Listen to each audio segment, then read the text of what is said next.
Hi everyone, tonight we're going to open a book no one should. Not metaphorically, not as a joke, I mean it literally. Tonight, we crack the spine of the Necronomicon, the book bound in forgotten languages and stitched together with nightmares. It's said that anyone who dares read it either vanishes without a trace, or leaves behind a trail of madness and broken mirrors. It starts with a whisper. Not a roar, a distant, hollow sound, like a breath behind your ear. Though you're alone, then come the shadows moving out of sync with your body. Pages rustle, even when your hands are still. The book wants you to read it. And that's exactly why you shouldn't.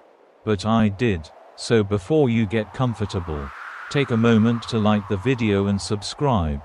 But only if you really like what I do here.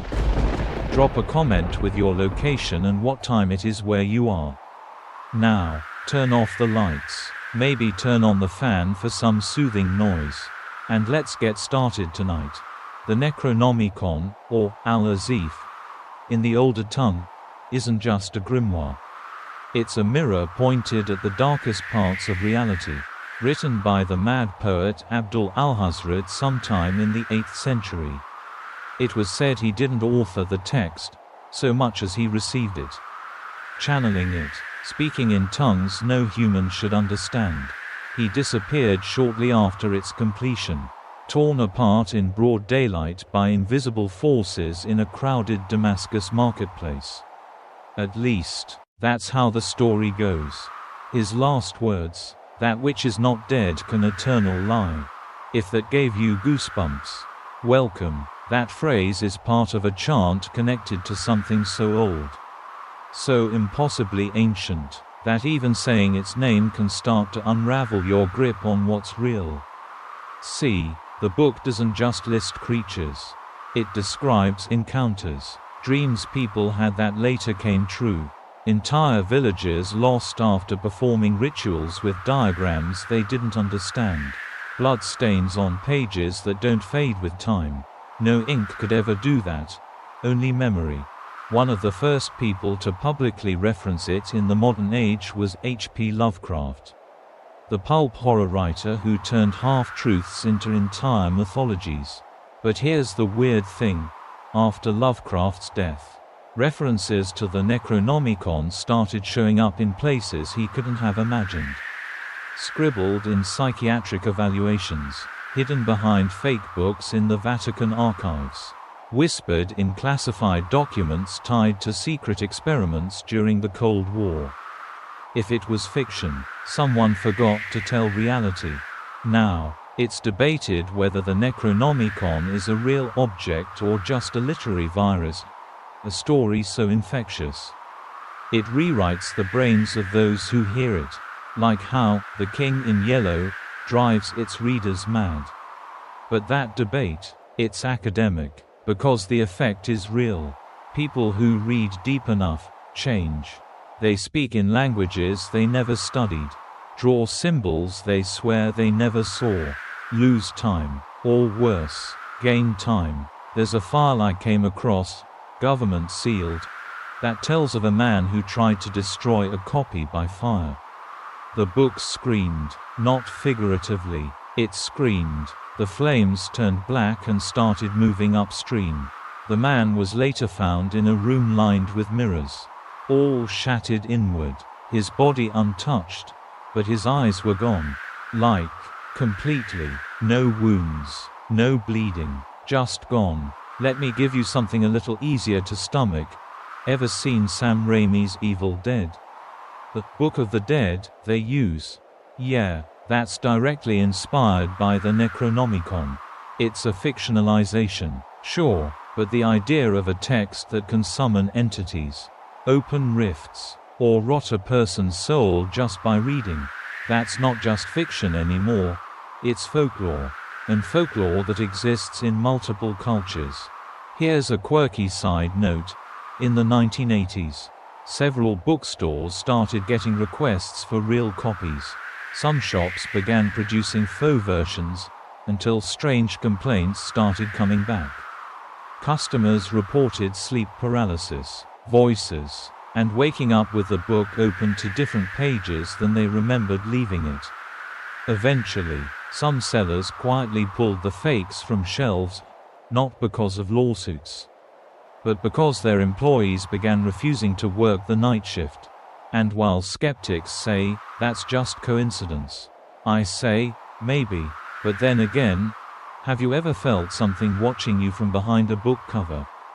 There's one scholar, Drive.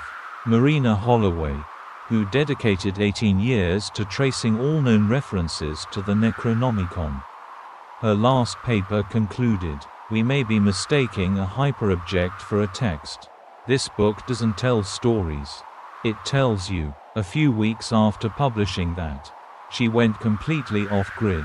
Some say she's in the Amazon. Others say she's in a private asylum in Switzerland, speaking only in Akkadian and carving geometric spirals into the walls with her fingernails. The Necronomicon doesn't begin with a warning. It begins with silence. And the more you read, the quieter it gets, until you start hearing something else. So, why am I still talking about it? Because once you see it, once you know, you can't unknow. And tonight, I'm taking you deeper. The first time I heard the whisper, I was standing in my basement. There were no books, no candles, just me, a cold draft, and the undeniable sound of someone breathing right behind me. Long, slow, deliberate. When I turned, of course, no one was there. But the whisper didn't stop. It was inside my ear now. Not like a thought, like breath. It said just one word. Listen. That was how it began. There are stories like this all over the world.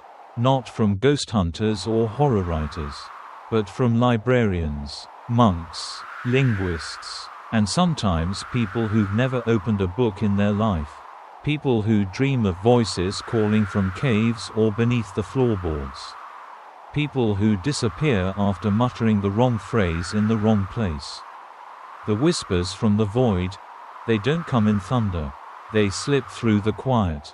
In fact, one of the oldest known records of a Necronomicon encounter didn't come from the Middle East, but from ancient Mesopotamia. Clay tablets unearthed near what is now Mosul contain symbols strikingly similar to sigils found in the Lovecraftian mythos. They mention a sound, azif, which loosely translates to the howling of demons in the desert. Or, more precisely, what no living mouth should repeat. Now here's where it gets weird. Those tablets describe a figure, blind, featureless, and surrounded by sound. No face, just vibration. The same exact kind of figure was described again thousands of years later in a letter written by a British surveyor in 1896. Found near the ruins of Petra. He wrote, "There is something under the rock that hums. When I placed my ear to it, I could hear a chorus speaking in chords. They said, 'Turn back.'" That letter was the last record of him alive. But you see the pattern, right? The voices, the warnings, and always the same advice: do not read further. The whispers seem to follow people who try to understand them. That's the most twisted part. These entities, they're not chasing power, or vengeance, or even worship. They're lures, like deep-sea fish dangling their lights in the dark. You move toward them thinking you've found something beautiful or ancient, and then something bites. Here's a sidebar fact that still gives me chills. In 1971, an archivist in Prague named Emil Nosek reported hearing a voice after cataloging a series of documents recovered from Nazi occult experiments. The files referenced something called Codex Daganus. According to his report, filed by the Czech Ministry of Culture, he started having dreams of vast underwater temples. One morning, his wife found him sleepwalking into the Vltava River, eyes wide open, whispering, "We can breathe again." He never resurfaced. Now, skeptics will say, that's sleepwalking, trauma, psychosis. Sure, but even if all these events are delusions, Why are the delusions always the same? Why do they always involve water, whispers, or shapes in the dark? There's an open academic debate among mythologists about the idea of mimetic resonance. That is, some ideas aren't just contagious, they're viral in the structural sense. They bend the psyche like radiation bends DNA. The Necronomicon may be one of those ideas. A myth so potent it reshapes brains on contact. You don't believe that's possible? Have you ever said, "Bloody Mary," in the mirror? Or avoided walking under a ladder? Not because you're superstitious, but because you didn't want to test it. That's mimetic power. Now imagine that power weaponized by unknowable beings who exist outside space-time. Beings that don't think, but echo. Beings that wait. In 2002, a neuroscientist named Dr. Yasmin Ferry attempted to replicate auditory hallucinations described by Necronomicon readers using a sound chamber and subliminal frequencies pulled from ancient texts. The result? She heard something whisper her name, in her father's voice, and then in her own. The recordings, when played back, contained no sound. She deleted the study. She quit academia. She now lives completely off the grid and refuses to speak above a whisper. I know, you're probably thinking this is just a bunch of scary stories, creepypasta with citations. But I'll say this. If these whispers aren't real, why does every major translation of the Necronomicon include at least one missing page? It's always torn out, or blank. Some say it's because that page doesn't exist in our dimension. Others say it's not blank at all. It's just written in ink that only shows up after midnight. And only when you've already heard the whispers. Which, by the way, if you're still listening, you probably already have. There's something profoundly wrong about silence, real silence. Not just the absence of noise, but that unnatural kind where your own heartbeat feels like it's interrupting something else. Something older. That's what I felt in the desert ruins of Kalutara. It wasn't a tourist site. Not officially. Just a scattering of stone blocks half buried in sand. Located somewhere between maps and rumors. And yet, when I stood there with the sun overhead and nothing but wind, it felt like I was trespassing in a place that remembered. And that's when I heard it, not a whisper this time, but something deeper, a pulse, a rhythm, not mine.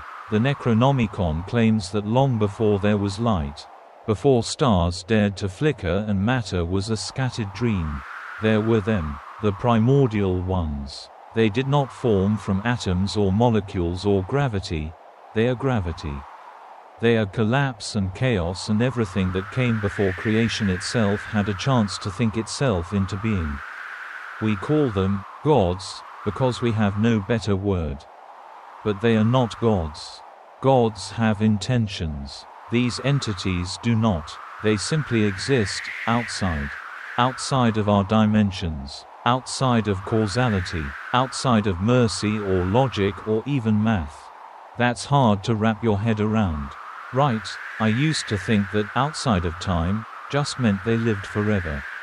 But in this context, it means they're watching the Big Bang and your last breath at the same instant. They don't wait, they don't plan, they just are, like bad static in the signal of reality. In 2016, a physicist at CERN, no joke, started compiling anonymous dreams reported by his graduate students during high-energy collision experiments. Every dream described a shape, not an object, a shape, a fourth-dimensional curve they could all draw afterward but couldn't explain. One student called it, the tooth of the void. Another said it was, a mouth too wide to see. The physicist vanished 2 weeks after publishing an abstract. His apartment was found empty except for one thing scrawled across the mirror: they were here first. Now here's your quirky fact for this section. Did you know that the Voynich manuscript, the famously undecipherable book from the 15th century, contains a page with star charts that don't match any known sky. In 2004, a group of astronomers ran the configuration backward using redshift equations and discovered something horrifying.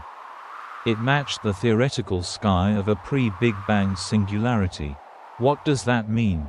It means someone, or something, mapped the sky before the sky.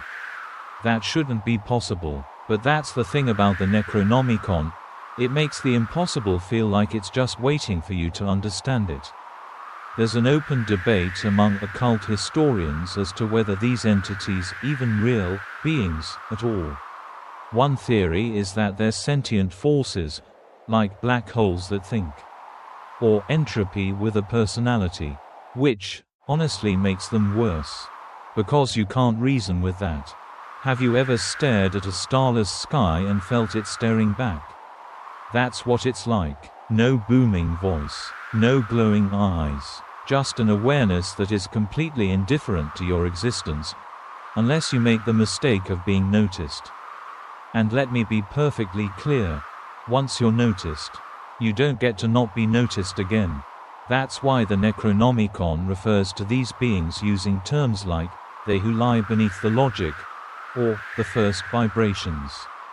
There are pages filled with symbols that don't mean anything unless you tilt the page just right. Only then, they pulse, I swear, actually pulse. Like they're breathing. One legend, pulled from a fragment stored in the French National Library, claims these entities once attempted to enter our reality fully, and failed. Not because we resisted, but because the structure of our space broke under the pressure. Reality snapped like a frozen lake. And entire civilizations just blinked. Gone. No ruins. No evidence. Just silence and fewer stars in the sky. Ever wonder why the night sky seems too empty? What if we're the leftovers of a universe that barely survived their curiosity? And here's the worst part. Some cults think they're coming back. Others think they never left. That they're beneath us, behind us, inside us, watching, quietly waiting for someone to read just a little too far. And the Necronomicon, it's not a guidebook, it's a door. I remember the dream clearly. A jungle, dense, wet, breathing like an animal, and then, the hiss. Not a snake exactly, something older, wider, something that moved like it had bones made of memory. When I woke up, I had dirt under my nails and scales in my bed. Real ones, still warm. That was my first brush with Yig, the so-called father of serpents. And since then, I've learned two things. 1. Never joke about snakes again. 2. Never ever mock a god who still listens. Yig isn't like the other eldritch entities in the Necronomicon. He doesn't slumber in some abstract void or wait in an unreachable dimension. Yig is here, always has been, coiled through the bones of the earth like a spinal cord we forgot we had. The Necronomicon refers to him in several contradictory ways: the writhing wisdom, he who watches the egg, and the scaled justice. All of them sound mythic until you realize he's not a metaphor. He's vengeance, and unlike the outer gods, Yig has a sense of justice, twisted and alien. Sure, but justice nonetheless. Here's the legend. Long ago, ancient tribes would honor snakes, not just out of fear, but reverence. They believed snakes were messengers of an older truth. Harm one, and the message becomes a warning. Kill one, and Yig comes. You don't see him, you dream him. You feel your body coil against your will. You stop fearing the hiss and start hearing it everywhere. Your skin itches where there is no rash. And soon, you aren't sure if that cold sensation sliding along your spine is your imagination, or his children returning to their father. Sidebar fact: there's a 1929 archaeological dig report from Oaxaca, Mexico that was never published in full. According to one surviving page, the team uncovered a statue buried beneath a collapsed altar, half serpent, half human, eyes made of onyx, tongue carved mid-hiss. 5 members of the crew were later found dead, apparently of snake bites, in a region known to have 0 venomous species. Coincidence? Or a message? Now here's where things get weirder. Yig is also considered the creator of the Serpent Men, an ancient humanoid race far older than humanity. In some versions of the myth, they were the original stewards of Earth. They built great underground cities, worshipped Yig as their father and god, and eventually disappeared. Except, not really. In 1933, a British explorer named Grant Tilbridge claimed to have found a sealed temple beneath the Amazon basin. Inside, he described murals depicting humanoid snakes performing surgical procedures on humans, preserving them, altering them, blending with them. He went missing 2 days after sending his last telegram. The contents of that final message. Some of them walk among us. They just molt differently. There's open academic debate about whether Yig is a great old one or something else entirely, a hybrid between deity and elemental force. Some theorists even suggest he's a personification of evolution itself, a god not of destruction, but of transformation. If that's true, then maybe Yig isn't here to end humanity. Maybe he's here to change us. And the signs might already be appearing. People obsessed with snakes who have never owned one. Dreams of shedding skin. Languages spoken in tongues never studied. Cults gathering in jungles, in basements, in caves, wearing skin-tight robes and whispering in hisses. There's a theory buried in a footnote of the Latin translation of the Necronomicon. It says Yig doesn't kill his enemies. He recruits them, slowly, systematically, like molting, piece by piece, thought by thought. So if you ever wake up with a strange scar running along your sides, don't panic. It's probably just your ribs learning to slither. I didn't believe the story at first. How could I? A god whose gaze doesn't kill you, but traps you in your own flesh. Forever, it sounded like poetic horror. Until I met Marcus. He was a linguist who had spent 20 years trying to reconstruct a lost dialect found only in Necronomicon fragments. Smart, funny guy, obsessed with ancient verbs. Then he stopped speaking, stopped blinking, just sat in his apartment, eyes wide, body rigid. Doctors said it was a rare kind of catatonia. But I saw him, I felt him. He was awake, trapped, watching, and in that silence, I finally believed in Ghatanothoa. This isn't just a god of paralysis. This is a living curse. The Necronomicon describes him as the living death, an entity so obscene that merely perceiving him, even in a dream, can condemn you to a fate worse than any nightmare. Petrification with consciousness. Not stone, not a statue, you, frozen, a body sealed shut while the mind screams behind still-seeing eyes. The horror lies in the details. Victims remain alive, blood still flowing, neural activity detectable, hearts beating ever so slightly slower with each decade. But they don't rot, they don't die, they simply linger. In ancient Polynesia, there are myths of the Watchers in stone, figures that resemble humans but are said to breathe once a year. These statues are scattered across volcanic cliffs, some half buried, all facing the sea. Locals won't go near them. They say the stone isn't stone. And every few generations, one of the statues goes missing. In one recovered Babylonian fragment, a priest describes a ceremony performed to contain Ghatanothoa.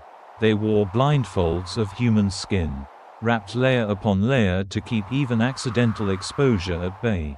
The high priest, it was said, once glimpsed the edge of the being through a cracked mirror, and afterward had to be sealed in a sarcophagus for the rest of his life. They fed him through a hole. He never made a sound, but his eyes never closed. Here's your quirky fact for the night. In 1987, an experimental art student tried to recreate Ghatanothoa's visage based on descriptions in forbidden texts. He never finished the sculpture. Claimed the clay started breathing. His roommate found him sitting in front of it, immobile, eyes wide. He was still alive, barely. He stayed that way until 1994. Then he vanished from his hospital bed without a trace. The sculpture, by the way, it was missing too. There's a debate among esoteric scholars about whether Ghatanothoa is a literal being or a mimetic hazard, an idea so powerful that even thinking about it activates some ancient biological failsafe in our minds. Like our brains were designed to shut down if we ever saw him. A psychic fire alarm, one that jams your body shut to keep you from doing something worse. But what's worse than eternal paralysis? Maybe it's what you see during it. Because some victims describe visions, yes, even in their frozen state. According to the Necronomicon's third chant, those taken by Ghatanothoa see beyond the veil of movement. They become aware of time as a loop. See visitors, centuries apart, feel earthquakes miles away, hear the thoughts of others. Trapped, yes, but connected. I don't know about you, but that chills me more than the paralysis.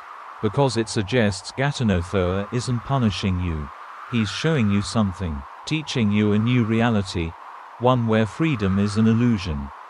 And eternity isn't a gift or a curse. It's just the price of looking too long. So, if you're the kind of person who stares too deeply into strange patterns, if you're drawn to things that shouldn't have shape, if you ever see a reflection ripple, but no water's there, don't turn around. Ghatanothoa might already be watching you back. There's a stretch of ocean where the sonar dies. Not malfunctions, not interference. Dies. As if sound itself is afraid to echo there. That stretch is located somewhere in the South Pacific, near an uncharted trench deeper than anything we've successfully mapped. Mariners call it the hollow drop. Cartographers just draw blank space. That's where they say Zoth Omog sleeps.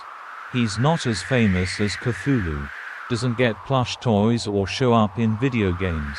But among cultists, oceanographers, and those of us who've read the Necronomicon too many times, Zoth Omog is the prelude to worse. Described as the drowned herald, Zoth Omog is a being of warped, tentacled anatomy, vaguely humanoid but disturbingly wrong. Elongated limbs, a spine that curls in on itself like a coiled anchor, and a head that shifts shape as you look at it. He is not bound to our reality by physics or form. He is fluid, in every sense. The Necronomicon doesn't give a biography. It gives a warning. This is a creature who was sealed beneath the ocean not because he was evil, but because his existence bent the very rules of reality. Like soaking a paper world in gasoline. Nothing worked right when he was near. Time fractured, gravity reversed, identity unraveled. And while he sleeps now, he does so in anticipation, because his awakening signals the approach of his master. Yep, Zoth Omog is the herald of Cthulhu, the trumpet before the screen. Sidebar story: in 1946, a U.S. Navy deep-sea expedition off the coast of Chile reported discovering a temple-like structure at the bottom of a newly charted trench. The sonar image captured a shape, oblong, enormous, covered in ridges and coils. The lead diver, Commander Ellis Monroe, reported feeling something pull at his thoughts. His last recorded log entry read, "He waits. It's not time yet, but soon." The entire crew vanished 2 days later. The Navy blamed a storm, but there were no storms in the area. There's academic debate as to whether Zoth Omog is related to the Deep Ones, a race of aquatic hybrids linked to Cthulhu. Some suggest he might be their creator, or perhaps the prototype. Others believe he is a Deep One, just evolved far past comprehension. One theory suggests Zoth Omog is more than just a being. He's a bridge. A biological rift between dimensions. That's why his form changes when observed.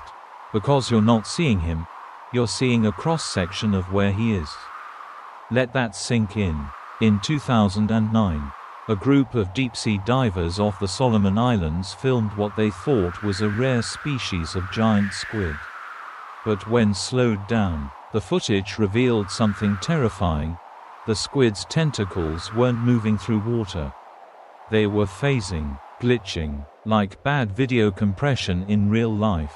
And in one frame, the sea behind them bent. Just for a second. The footage was destroyed in a lab fire. The divers, they stopped speaking to the press. One committed suicide 6 months later. He left a note with 2 words. It saw me. The Necronomicon implies that Zoth Omog was bound beneath the ocean by an ancient cosmic rite. Sealed by non-human architects in a city lost to all time. Not rare, older, deeper, a place not sunken by disaster, but hidden on purpose. And now, with polar ice caps melting and tectonic plates shifting, some believe that city might rise again, not because Zoth Omog forces it to, but because his dreams erode the barriers between worlds. Just being close to him starts the process. Think about that. He doesn't act. He doesn't move. He doesn't even know we exist. He dreams, and civilizations vanish. So, if you hear the ocean calling your name in your sleep, if you see ripples in still water, if your thoughts echo back to you in the shower drain, you might already be close. Closer than you should ever be. There's a place no satellite sees. No flights cross it. No shipping lanes skirt it. On every map, it's just a stretch of white, frozen, silent, ancient, the Arctic, and deep beneath that ancient ice, in a crypt older than mammoths and colder than extinction, something waits. It doesn't drift like Zoth Omog or twist through minds like Nyarlathotep. It sleeps, wrapped in miles of glacier. Its name, Ran-Tagoth, sounds like something Tolkien would make up. Right, but Ran-Tagoth isn't fantasy. He's fossilized terror. His name barely makes it into the Necronomicon, and when it does, it's usually followed by frostbitten warnings and half-erased text. He's not as showy as the others, not as loud, but he's here, closer than most of them. Described as a grotesque insectoid mass, Ran-Tagoth has been called the Arctic Dreamer and the Hunger that Hibernates. His body is said to be a tangle of chitinous armor, jointed limbs, and frozen mandibles the size of cathedral doors. No eyes, just rows of ancient teeth that haven't chewed in millennia. But they will. The legend says he was once worshipped by a civilization that lived in the Arctic long before humans were even an idea. A race of warm-blooded beings who made blood sacrifices beneath the aurora borealis. They kept him fed, kept him dreaming, until they didn't. One by one, they vanished. Some say they were consumed. Others say they fled to the inner earth. But everyone agrees on this. Without worship, Ran-Tagoth began to stir. Here's your quirky sidebar. In 1928, a British explorer named Algernon Gorick vanished while mapping uncharted ice tunnels beneath Ellesmere Island. His last telegram, found Alter, not alone. He was never seen again. But a camera from his pack was recovered 10 years later. Most of the film was frost damaged, except for one frame. A photo of something massive, insectile, curled like a lava in a cathedral of ice.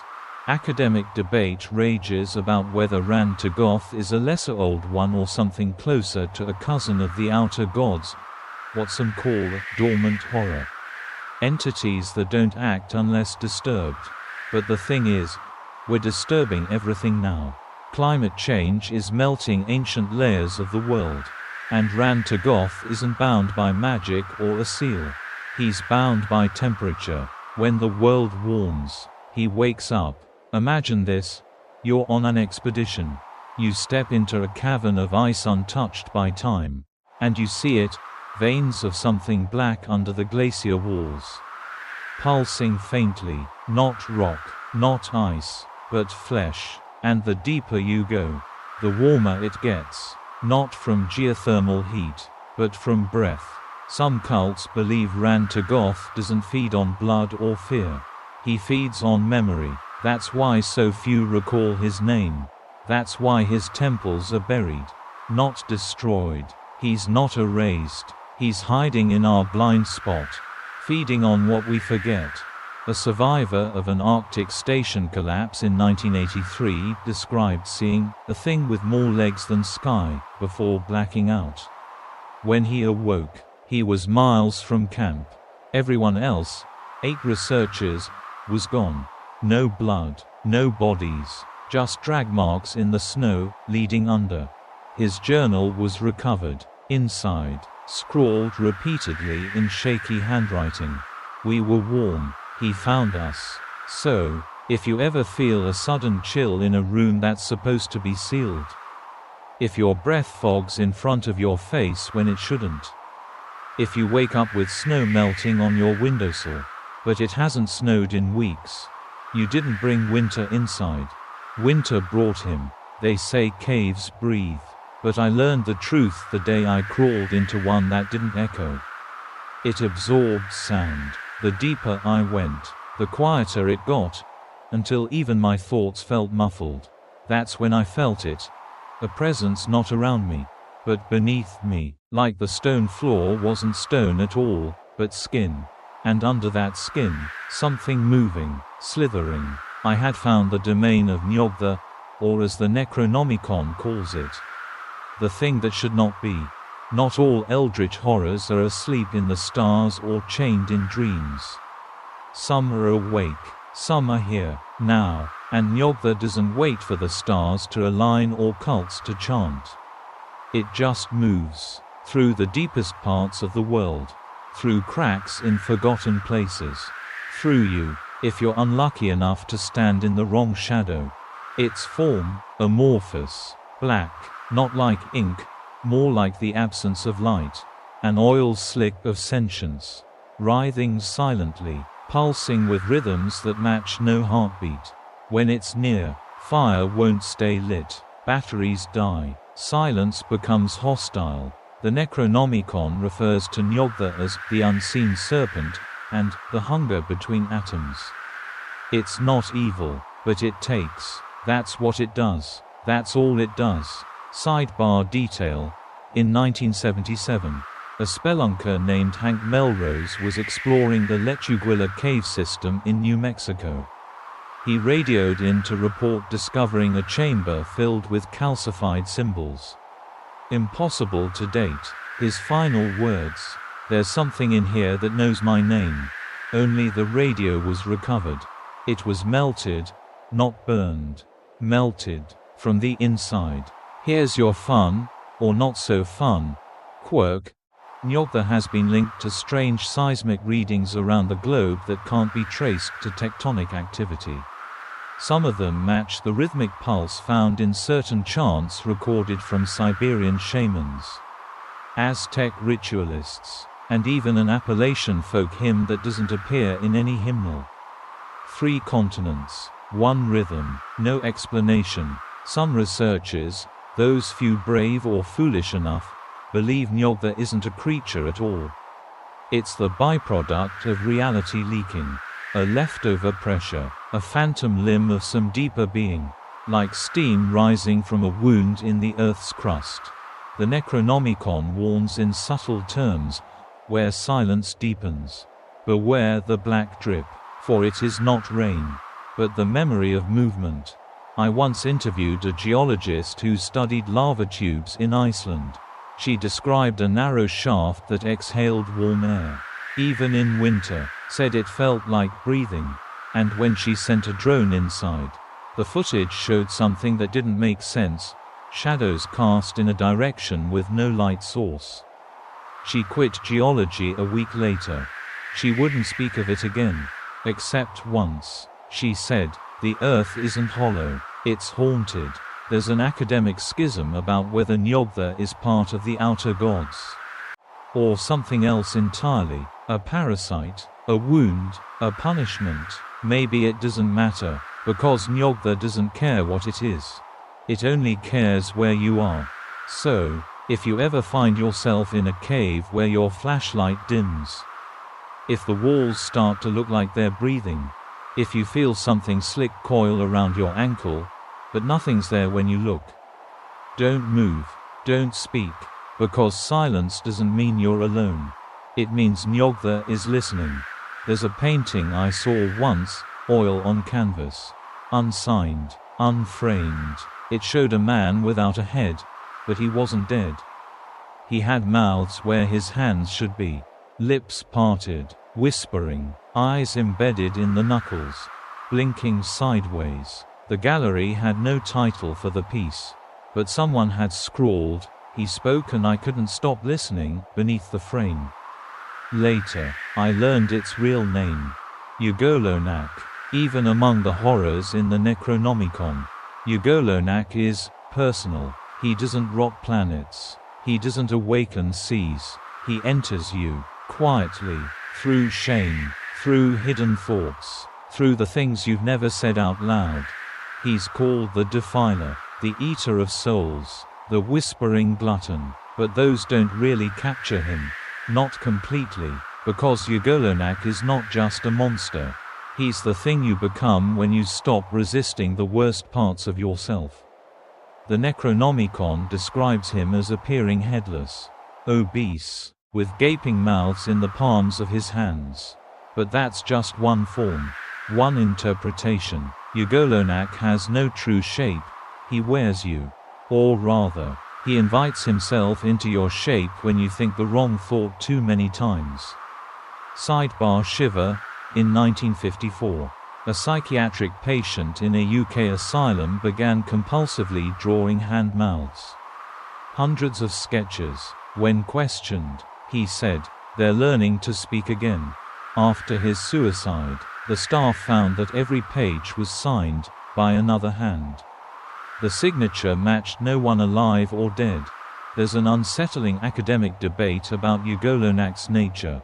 Is he a god, a concept, a contagion of depravity that becomes real when given form? Some researchers claim he only exists when someone reads about him, that the very act of knowing him is what allows him to exist in the first place. I don't know what's worse, the idea that Ugolonak is hunting for followers, or the idea that he doesn't need to, that you invite him just by being curious, just by thinking, "What if I?" The Necronomicon's most disturbing passage doesn't describe a ritual. It describes a condition. To know his name is to open the gate. To doubt yourself is to build his throne. And when the mouth speaks, the mind must listen. Ugolonak doesn't possess like a demon. He persuades, gently, patiently, until you're not sure if the thoughts are yours or his. Until you stop caring. Until you want him to speak again.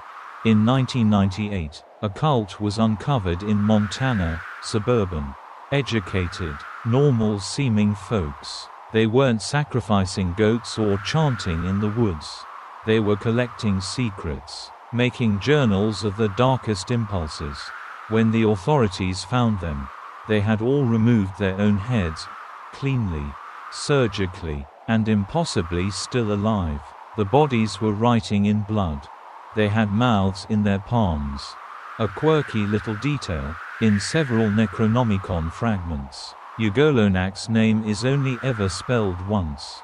After that, it's always redacted, not blacked out, not scribbled over, just gone, as if the ink vanished from the page, as if the paper chose not to remember. There's a working theory in fringe theology that Ugolonak exists in the moral blind spots of the universe. The moments when you lie to yourself. When you make the decision you swore you never would. That moment of compromise, that's his doorbell. So, if you've ever felt your thoughts spiral and wondered, why did I think that? If you've ever stared at your hands and imagined what they might say if they could speak. If you've ever whispered a name in the dark and heard something whisper back. You might want to stop reading now. Because Ugolonak doesn't knock. He waits for you to answer. It started with a dream. Not mine, theirs. Hundreds of people, across different continents, all reporting the same thing. A vast, alien city beneath the ocean. Its architecture impossible, like it was designed for creatures that didn't walk or crawl but floated in thought. In the center of it all stood something massive, coiled and still, with wings folded like curtains hiding a theater of madness. And then it opened its eyes. That's the dream of Cthulhu. And if you've heard it too, well, welcome. You already know him. Cthulhu is the icon of cosmic horror. The tentacled face, the wings, the sheer size. It's the nightmare that spawned 1,000 t-shirts. And yet, people forget, he's not famous because he's cool. He's famous because he's real in a way the others aren't. He's here, connected to Earth, rooted in its sea. The Necronomicon calls him, the sleeper of Rier, the priest of the outer ones, the dreamer that dreams us. He slumbers in a city sunken beneath the Pacific Ocean, Rier, but even in that sleep, he reaches out. His power isn't destruction, it's influence. He speaks not through mouths, but through dreams, through art, through instinct. Sensitive minds, artists, poets, the broken and brilliant, feel him. That's why so many describe similar visions. Tentacles in the fog, an ocean that pulls without waves, a humming in the bones during sleep paralysis. And the terrifying part, that's not a warning, that's the invitation. In 2003, a sculptor named Elena Viteri created a statue during a manic episode. She worked for 72 hours straight, claiming something guided her hands. The piece was seized by Peruvian authorities after 5 people who viewed it reported identical nightmares. The statue now sits in an undisclosed location, and Viteri hasn't spoken since. Sidebar truth, the infamous "wow" signal, received in 1977, one of the few unexplained transmissions from space, was encoded with a frequency modulation that, when visualized through waveform mapping, forms a symbol, one eerily similar to a sigil found in the Necronomicon's binding diagram for the Deep Caller. Coincidence? Maybe. Or maybe he was saying hello. There's debate over whether Cthulhu is a god or a servant. Some scholars believe he's not one of the outer gods, but a high priest to them. A bridge, a rehearsal for their return. That's the real horror. He's not the end of the story. He's the opening act. His cult is global. It spans languages, bloodlines, and timelines. It predates written language. And they don't just worship him, they prepare for him. They believe the stars will align, that Rier will rise, that Cthulhu will awaken. And when he does, there won't be a war. There won't be screams or fire. There will be silence. Because we'll be gone, not dead, not conquered, just erased. The same way a dream vanishes when you wake up. And that's the phrase carved again and again in the margins of the Necronomicon. In his house at Rier, dead Cthulhu waits dreaming. But what happens when he wakes? Some say he already has. Briefly, that global spikes in mass hysteria, mass drownings, or inexplicable anxiety all correlate to dream surges. That sometimes he stirs. You feel it, don't you? That deep discomfort when you stare at the ocean too long. That fear of what's beneath. Even if you can't see it. You were born with that fear. He put it there. So if your dreams start to show distant cities in impossible geometry, if the tide moves when there's no wind, if you hear chanting in a language you don't know but somehow understand, don't listen, because Cthulhu isn't calling you. He's remembering you. I found a copy of the play once, just the cover. No pages. Yellowed, brittle, stained like it had been wet and then dried in panic. The title was burned into the paper, The King in Yellow. I didn't open it, but that night, I dreamed of a city with no sky, a palace with no doors, and someone watching from behind a mask that had no face beneath it. That was my first and final encounter with Hasta. If Cthulhu is the horror of the ocean, Hasta is the horror of awareness. He doesn't tear your body apart. He tears your understanding apart, slowly, elegantly, like the unraveling of a thread you didn't even know was holding you together. The Necronomicon doesn't mention his name often. When it does, it's redacted or written in symbols that appear different every time you read them. Scholars call him the Unspeakable One, the Lurker at Carcosa, and the King in Yellow. But he isn't always a king. Sometimes he's a whisper, a color, a stage cue in a play that no one remembers performing. The cursed play, The King in Yellow, is the core of his myth. Anyone who reads it sees the truth behind reality. And the truth isn't freedom or enlightenment. It's dissolution. Sidebar Shudder, in 1965. A community theater group in Oregon performed an adaptation of the first act of The King in Yellow as an experimental art piece. 4 cast members were hospitalized within a week. One began painting the same sigil on her walls every night. Another claimed he couldn't see people's faces anymore, just golden masks. The director was found pacing on a freeway overpass, whispering, "The lake is a mirror. The lake is a mirror." There's a very heated debate among mythologists about whether Hasta is a being at all. Some think he's a concept that infects realities. Others think he's a location, a city, Carcosa, where reality thins and collapses. Some even claim he's a frequency, a resonant echo that corrupts ideas when they're spoken aloud. All of them agree on one thing: the more you understand Hasta, the more you forget everything else. And not just memory, meaning. His influence is described as a thought virus. You don't need to summon him. You don't even need to believe in him. You only need to hear of him once. The Necronomicon states, the yellow sign does not call. It answers. That's what makes Hasta so terrifying. You don't see him coming. You notice him. One day, you're just walking to work, and suddenly street signs don't mean what they used to. People seem like stage props. Conversations feel scripted. And you realize, you're not the audience. You're the performance. Quirky note, there are patterns, symbols connected to the yellow sign, that have been found in cave art, medieval manuscripts, and digital noise. One researcher claims the original yellow sign is encoded in white noise. That, if you listen long enough, you'll begin to hear laughter behind the static. I tried it once. Never again. There are whole pages in the Necronomicon that appear blank until placed near stage light. When illuminated, they reveal monologues, not in any known language, but with rhythms that feel familiar. Like you've heard them before, in a dream, or in a play you never auditioned for but somehow remember performing.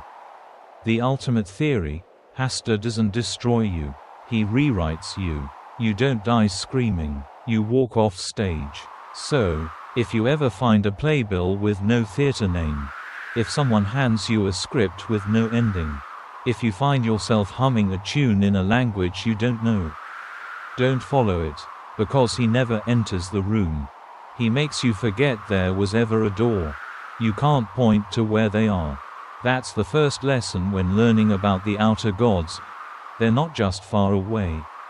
They're not in another galaxy or curled up in some distant void.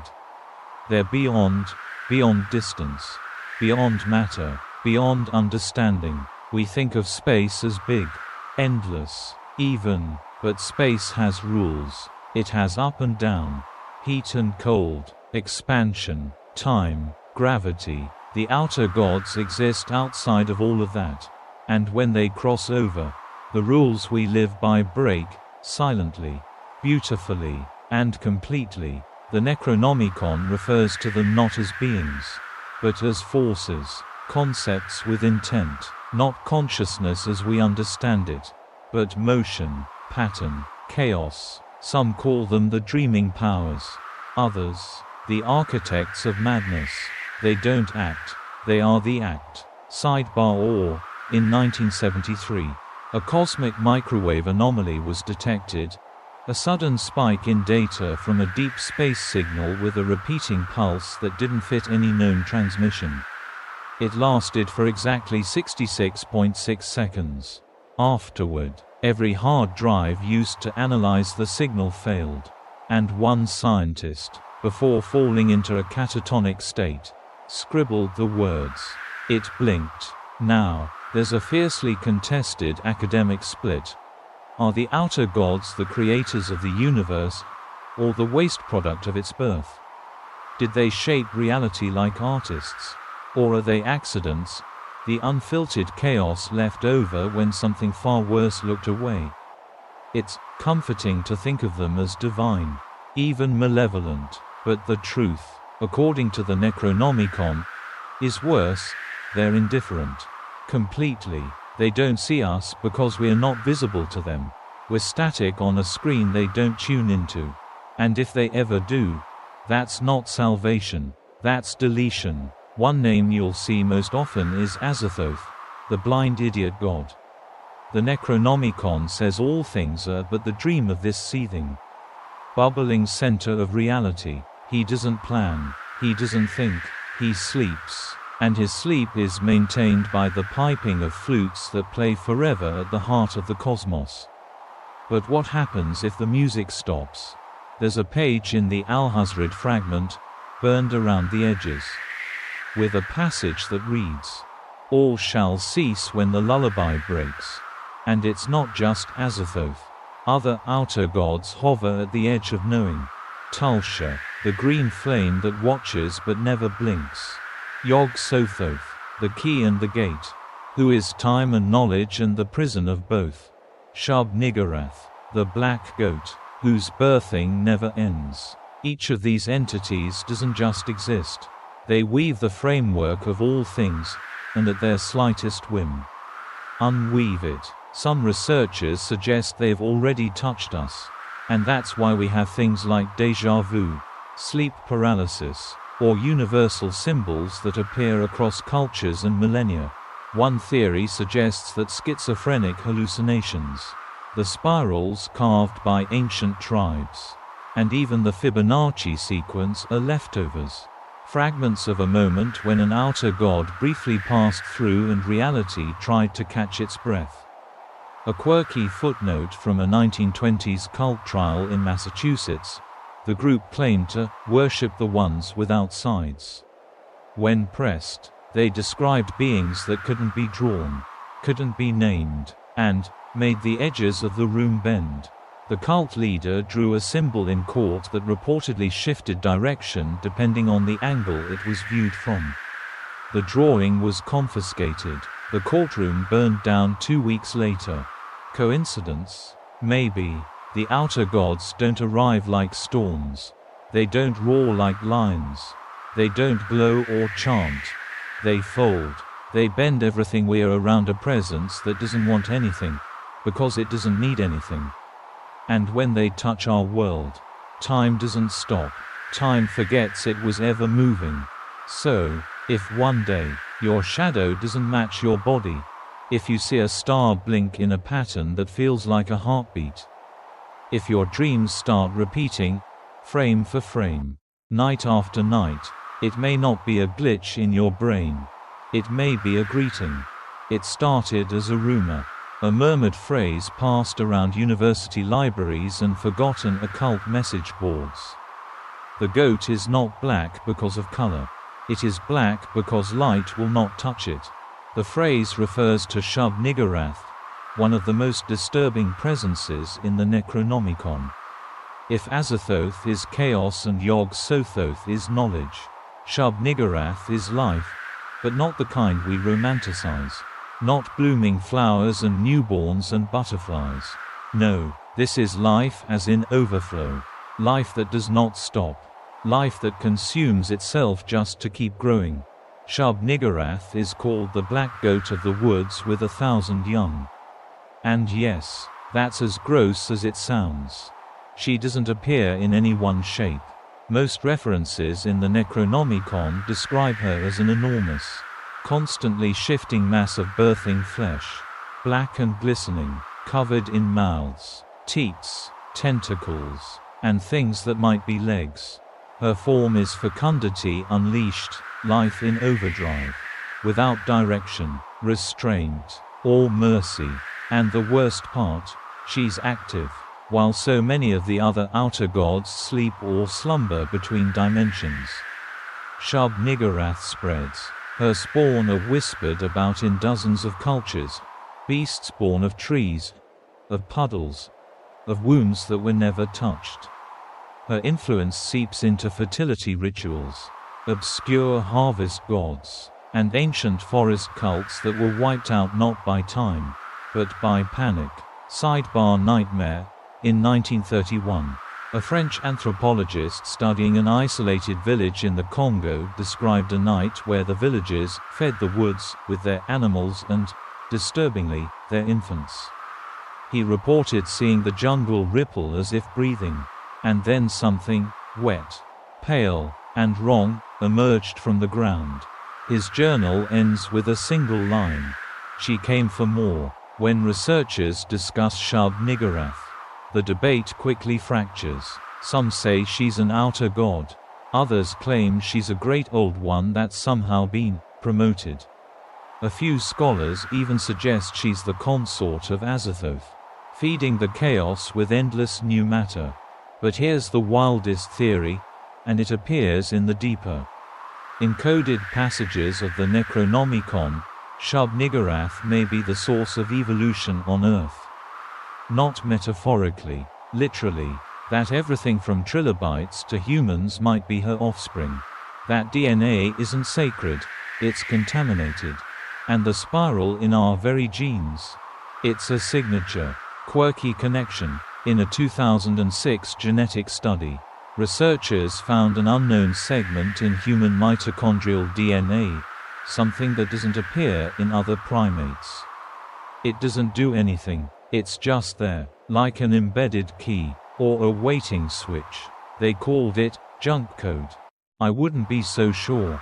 There are cults who worship Shub-Niggurath not with sermons, but with replication. They breed, constantly, obsessively. They don't raise children, they offer them. They believe birth is the highest form of worship, and death is just a reset. In one Necronomicon passage, a chant translates roughly to bleed and become, split and return. She waits where roots strangle the stars. So if you ever walk through a forest and feel watched, if you hear rustling when the trees aren't moving, if you smell something earthy and sweet and rotten all at once, don't run, don't scream, just close your eyes and don't count the legs. There's a quote I can't forget, scrawled in the margins of a discarded copy of the Necronomicon I once saw in an auction house. Truth is not what breaks you. It's seeing all of it at once. That quote leads us to Dowleth, the revealer of truth. Unlike other beings who torment through madness or flesh, Daleth's power is clarity, which, it turns out, is a far more terrifying fate. You don't die when you see Dowleth. You understand. And understanding is the beginning of the end. In the Necronomicon, Dowleth is described not by form, but by effect, the shape that unfolds itself, the lattice of seeing, the glass that reflects what is. Whenever it manifests, if you can even call it that, people stop perceiving the world as we know it. They begin to see layers, overlapping dimensions, time in reverse, thought without boundary, and eventually, they stop seeing the world at all. Sidebar fact, in 1992, An engineer named Roland Aves claimed to have built a machine that opened truth. The device emitted a low-frequency hum while projecting overlapping light patterns onto a blank wall. During the third test, the image changed on its own. 3 of the observers collapsed. 1 was institutionalized. The other, he vanished inside the locked lab. The glass had fused from the inside. The tapes were confiscated, but one frame, just one, leaked online in 2009. It looks like, if you squint, a person wearing a crown made of fractals. There's ongoing academic speculation that Dowleth may not be a god, but a dimensional aperture, a doorway, or worse, a lens. A living portal that doesn't just open to other realities, but compresses all realities into one moment. Yours. And when that happens, your brain can't filter it. You start seeing motion that hasn't happened yet. People as layers of shadow and light. Objects that flicker between being and not being. And perhaps the worst symptom. Yourself. You see every version of yourself. All at once. All your regrets. All your deaths. All your possible futures. Collapsing inward. One passage from the Necronomicon reads, "He reveals. He does not warn. He does not prepare. He simply turns the page." There are survivors, rare ones, who've had brief exposure to Daleth's influence. Most go blind, not because of damage, but because they clawed out their eyes voluntarily. One wrote on a padded wall, "I wasn't meant to be 3D." And then there are the ones who vanish. The ones who saw too much and were no longer tethered to this version of reality. Quirky side note, a small circle of mathematicians in Zurich once published a paper on a geometric tesseractal blossom pattern that could theoretically reveal multi-dimensional overlap. Within a month, the lead author changed his name, abandoned his family, and started drawing endless recursive diagrams in public parks.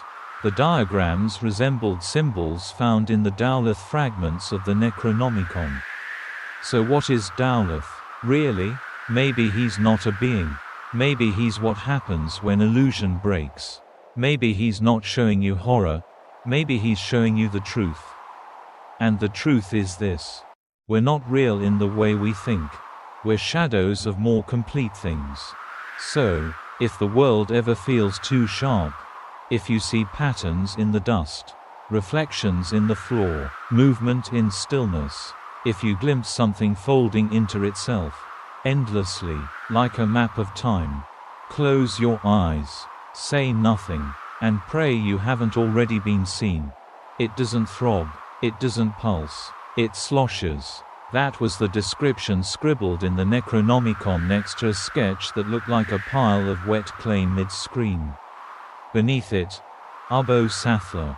No wings, no eyes, no limbs, no mind. Just life, endless and mindless, oozing across eons.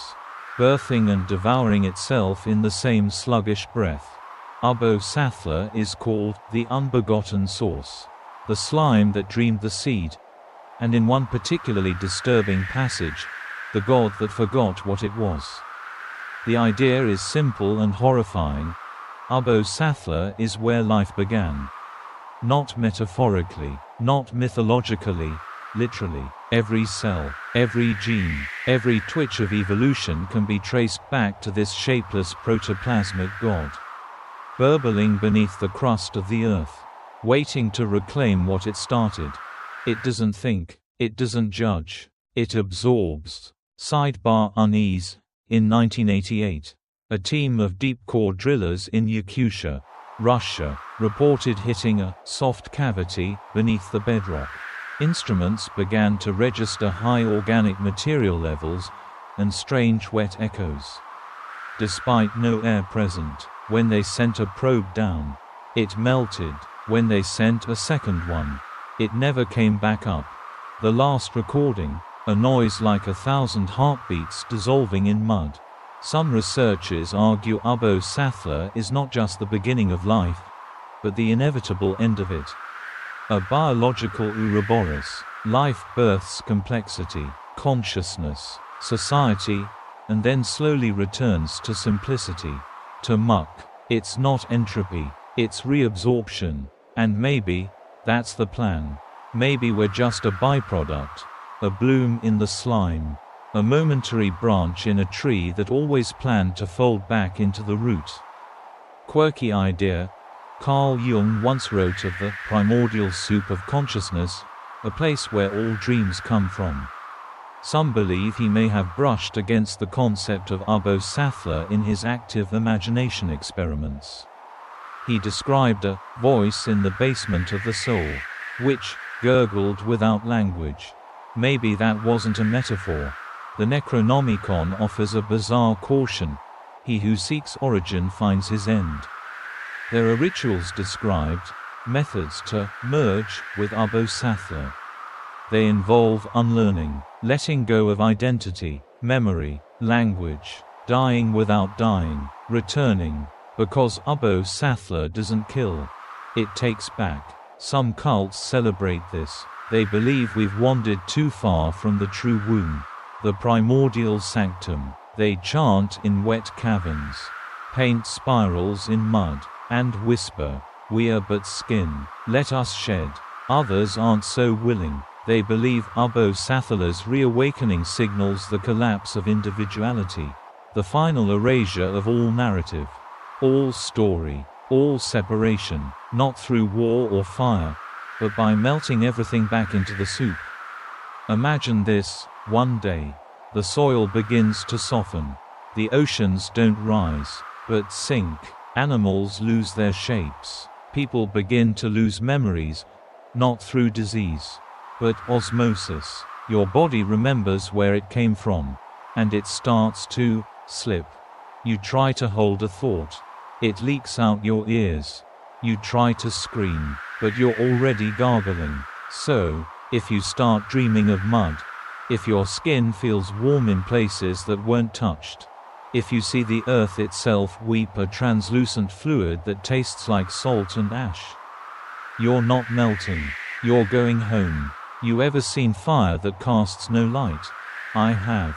It was in a cave in southern Nevada, forgotten, half collapsed. I followed a narrow vent down into what felt like the Earth's esophagus. At the bottom, I found a chamber, slick with condensation and whispering with heat.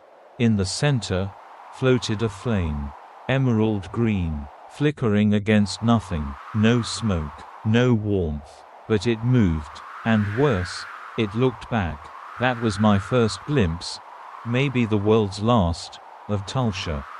Known in the Necronomicon as the green flame that watches. Tulsa isn't a fire in any traditional sense. It's not made of plasma, nor does it consume oxygen. It burns in impossibility, in the cracks of the universe where thought and radiation blur into something that shouldn't be but is anyway. The book describes it as an extension of the outer gods, a messenger, or perhaps a conduit. Some scholars think it's the tongue of Azathoth, a flaming emissary sent to offer impossible truths to those stupid or broken enough to listen. But what makes Tulsa so terrifying isn't its form. It's what happens when you stare too long. Sidebar: Scorch. In 1939, a secret occult society in Berlin claimed to have summoned the living truth of stars. When the Allies raided their facility at the war's end, they found the floors melted, the walls scorched from the inside out, but no signs of fire.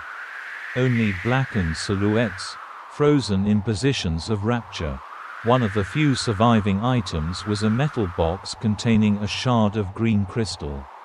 It was glowing. The man who opened it went blind. Not from damage. His eyes were perfectly intact.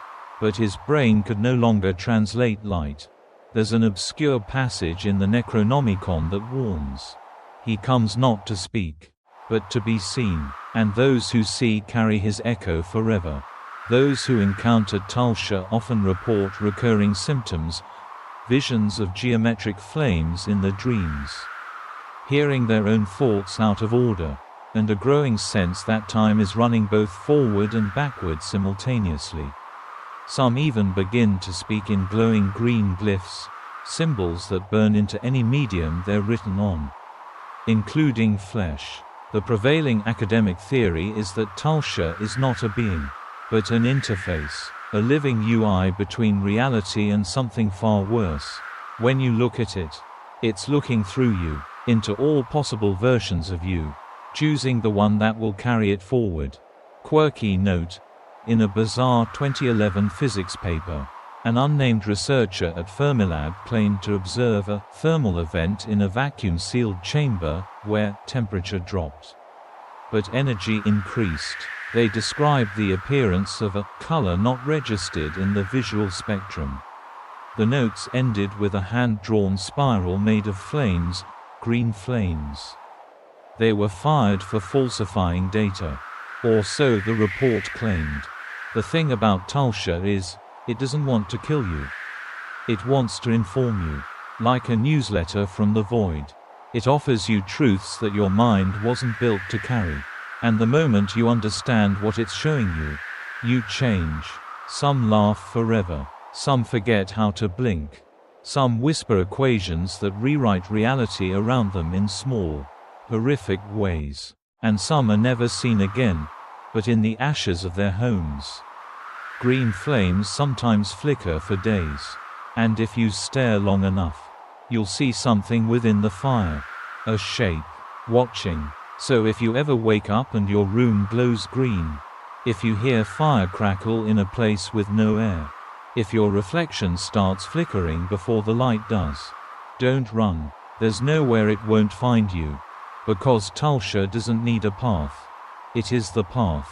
There's a rhythm at the center of everything. You don't notice it until it stops.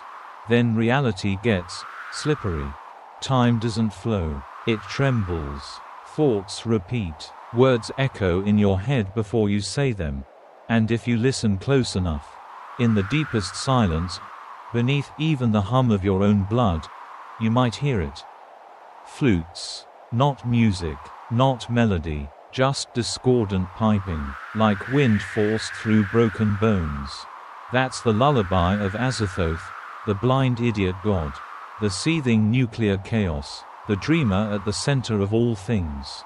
And according to the Necronomicon, everything we are exists only because he hasn't woken up yet. Let that sink in. The stars, the galaxies, your heartbeat, your favorite song. It's all just part of a dream, his dream. When Azathoth stirs, universes crack. When he breathes, suns ignite. When he sleeps, we exist. When he wakes, we don't. He is described not as a creature but as a boiling core of lunacy. An ever-expanding mass of chaos, light, and sound, throbbing and foaming in the black center of infinity. Around him dance the other outer gods, gibbering, playing flutes, not in joy, but in desperation, to keep him asleep. Because if he notices us, if he remembers, that's the end of the story. No climax, no explosion, just deletion. Sidebar annihilation. In 1971, a SETI array in Chile received a signal that caused all their analog equipment to melt. No heat. Just liquefied. The digital record, static laced with a pulsing tone. One researcher ran it through a visualizer, expecting to see waveforms. What he saw instead was a spiral made of circles, endlessly coiling inward. At the center, a blank space. They called it the zero eye. And they sealed the file. The Necronomicon never gives Azathoth a voice. Because he doesn't speak, he creates by accident. Whole galaxies, side effects, planets, residue, consciousness, static. We are his footnotes, nothing more. There's an academic argument, if you can call it that, about whether Azathoth is truly mindless or just so beyond thought that our comprehension of thought collapses when we try. Like trying to interpret the dreams of an exploding star. Quirky theory. Some fringe cosmologists believe that black holes may be Azathoth's thoughts, pieces of his consciousness collapsing under their own density, ripping the laws of physics around him as a kind of cosmic sleep talk. The Necronomicon includes this line, scratched in what looks like melted metal. He drools in light. He gurgles in fire. His name is unspoken because it was never said, only exhaled. Cults that worship Azathoth don't pray. They play instruments tuned to no scale, chants with no vowels. Some sacrifice their hearing entirely, believing that true worship means drowning in the primordial non-sound of his domain. One disturbing ritual, only hinted at in the book's forbidden appendix, involves blindfolding a subject, placing them inside a sealed chamber with continuous white noise, and slowly altering the pitch over days. Participants either go mad, or vanish. The tape always ends with a single word, spoken clearly in a child's voice. Wake.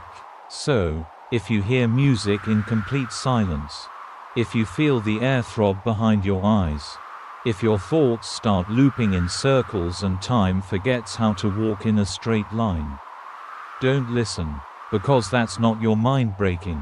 That's Azathoth stirring. He has 1,000 faces, and none of them are yours. But he can wear yours if he wants to. That's the first thing I learned about Nyarlathotep, the crawling chaos. Unlike Azathoth, who dreams without knowing we exist, or Cthulhu, who sleeps until the stars align, Nyarlathotep is awake, aware, and, worst of all, interested.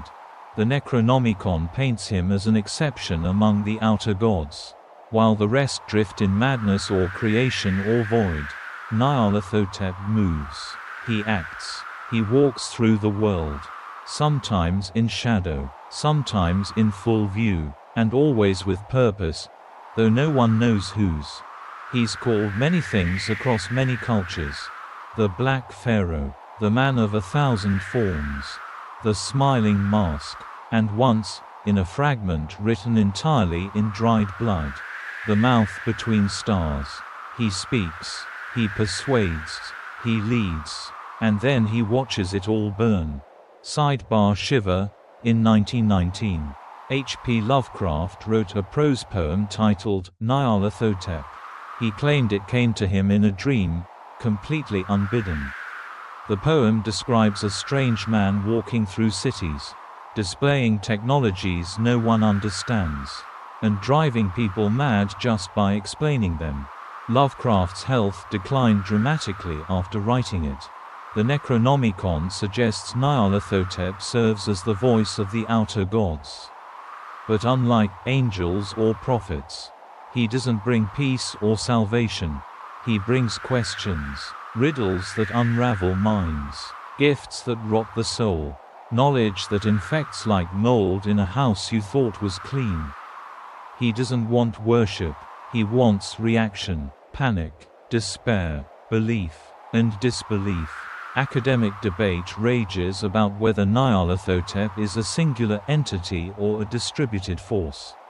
Some suggest he manifests simultaneously in multiple forms: an old man in Cairo, a child in Detroit, a digital glitch in a TikTok livestream. Yep, even the internet isn't safe. A quirky example: in 2007, a viral audio file appeared online titled laughing-god.wav. Listeners reported hearing different things. For some, it was static and laughter. For others, their own voice, whispering secrets only they knew. A few said it didn't make a sound, only a presence. The file disappeared 48 hours later. He is a trickster, but not like Loki, not chaotic for fun. He enjoys destruction the way an arsonist loves a fire, because it reminds him of home. And the destruction isn't always loud. Sometimes, it's surgical, quiet.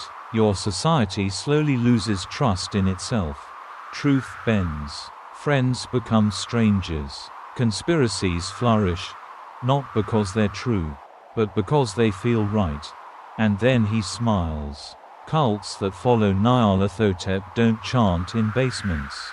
They run governments. They write philosophies. They sit in boardrooms and push red buttons, not to worship him, but because he suggested it. The Necronomicon warns. He speaks in your language, but not to be understood. He speaks to change the meaning of the words you thought you knew.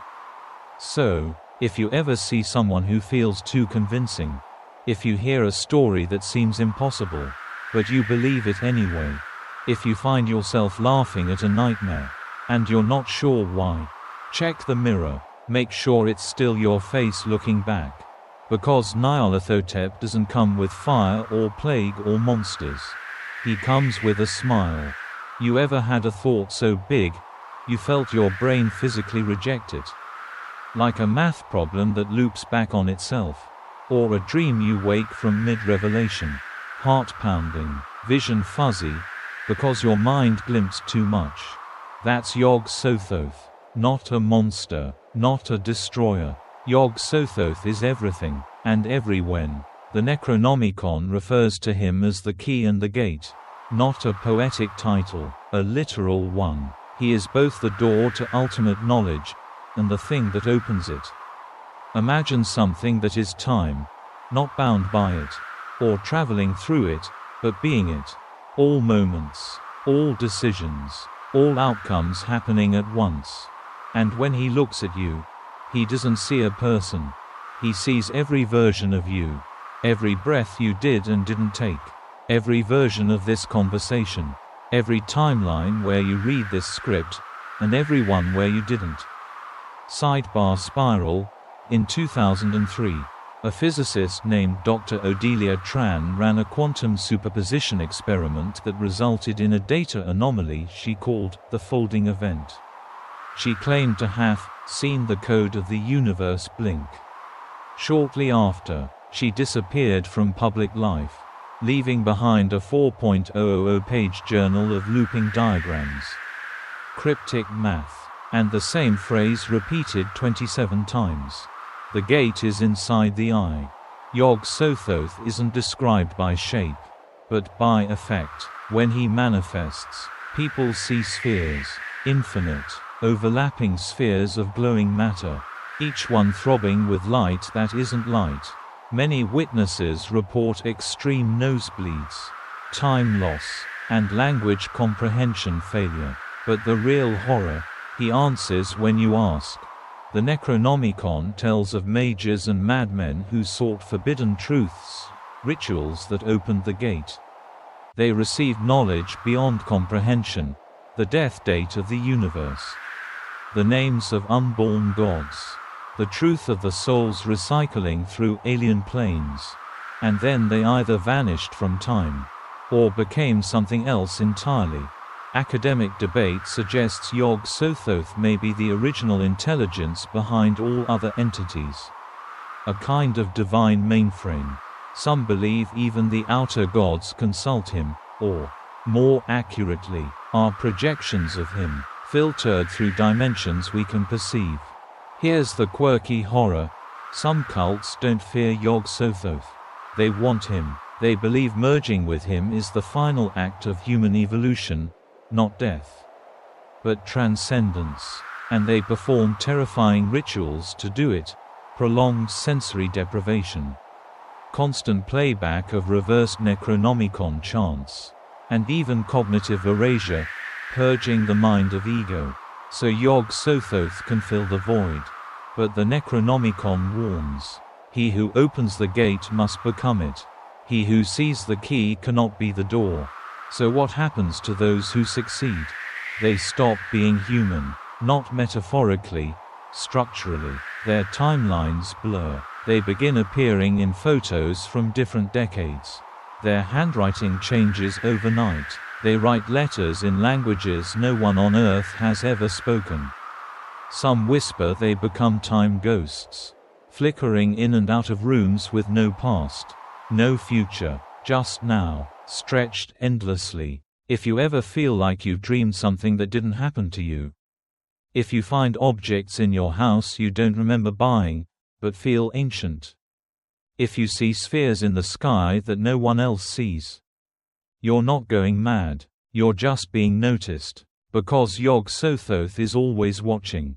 Not as a punishment, but as an invitation. You won't find his name in sermons. No stained glass. No temples. No songs. But he's always there. Waiting in the crypts. Not sleeping. Not brooding. Just hungry. His name is Mordigian. And the Necronomicon refers to him in hushed phrases. The eater in the dust. The grey hunger. The god that breathes grave air. He isn't a star god or an elemental force. Mordigian is something simpler, something inevitable. He's death, but not the poetic kind. Not the angel with a scythe.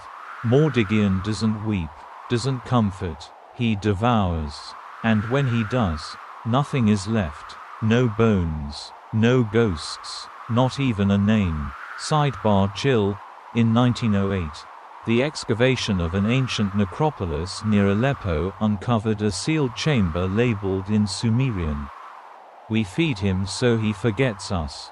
Inside were no bodies, no coffins, just neatly stacked teeth, thousands of them. And on the wall, etched in looping spirals, a symbol matching one found in the Necronomicon's ash fragment. Mordigian is not some rogue outsider. According to certain scholars, he's the janitor of the cosmic order. When civilizations grow too strange, when cults dig too deep, when something unworthy begins to remember too much, he arrives. Not to punish, but to erase. There's a particularly unnerving passage in the Necronomicon that reads, "He comes not when called, but when the echo of your life becomes too clear. The silence after your last breath is his invitation." Some argue he's related to Azathoth, a byproduct of cosmic entropy. Others say he predates all of it, that Mordigian isn't a god, but the first hunger the universe ever knew, the shadow that formed the moment light was born. Quirky note: cults that worship Mordigian never speak. Ever. They wear masks made of volcanic glass and seal their mouths with ash. When they offer sacrifice, it's not by fire or blade, but by starving the body until it breathes no more, believing the lack of decay pleases him. He doesn't want the meat. He wants the essence. In the city of Zul-Bar-Ser, which may or may not have existed, every corpse was said to be handed over to the priests of Mordigian. Not buried, not burned, just fed. The dead did not rot. They simply vanished into the mouth of something that watched but never blinked. There's a growing theory among Necronomicon scholars that Mordigian may not dwell in space or dream like the others, but in mass graves. In forgotten tombs. In that cold space between death and burial. The liminal vacuum where souls once passed, but now vanish. He doesn't take everyone, just the ones who are ready.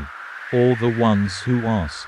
So, if you feel a coldness in a room where someone recently died. If shadows linger in mausoleums longer than they should. If the air feels too thick to breathe. As if someone else is inhaling from the other side. Don't speak. Don't pray. Don't beg. Mordigian does not hear. He absorbs. Most eldritch beings are myth. Metaphor, nightmare.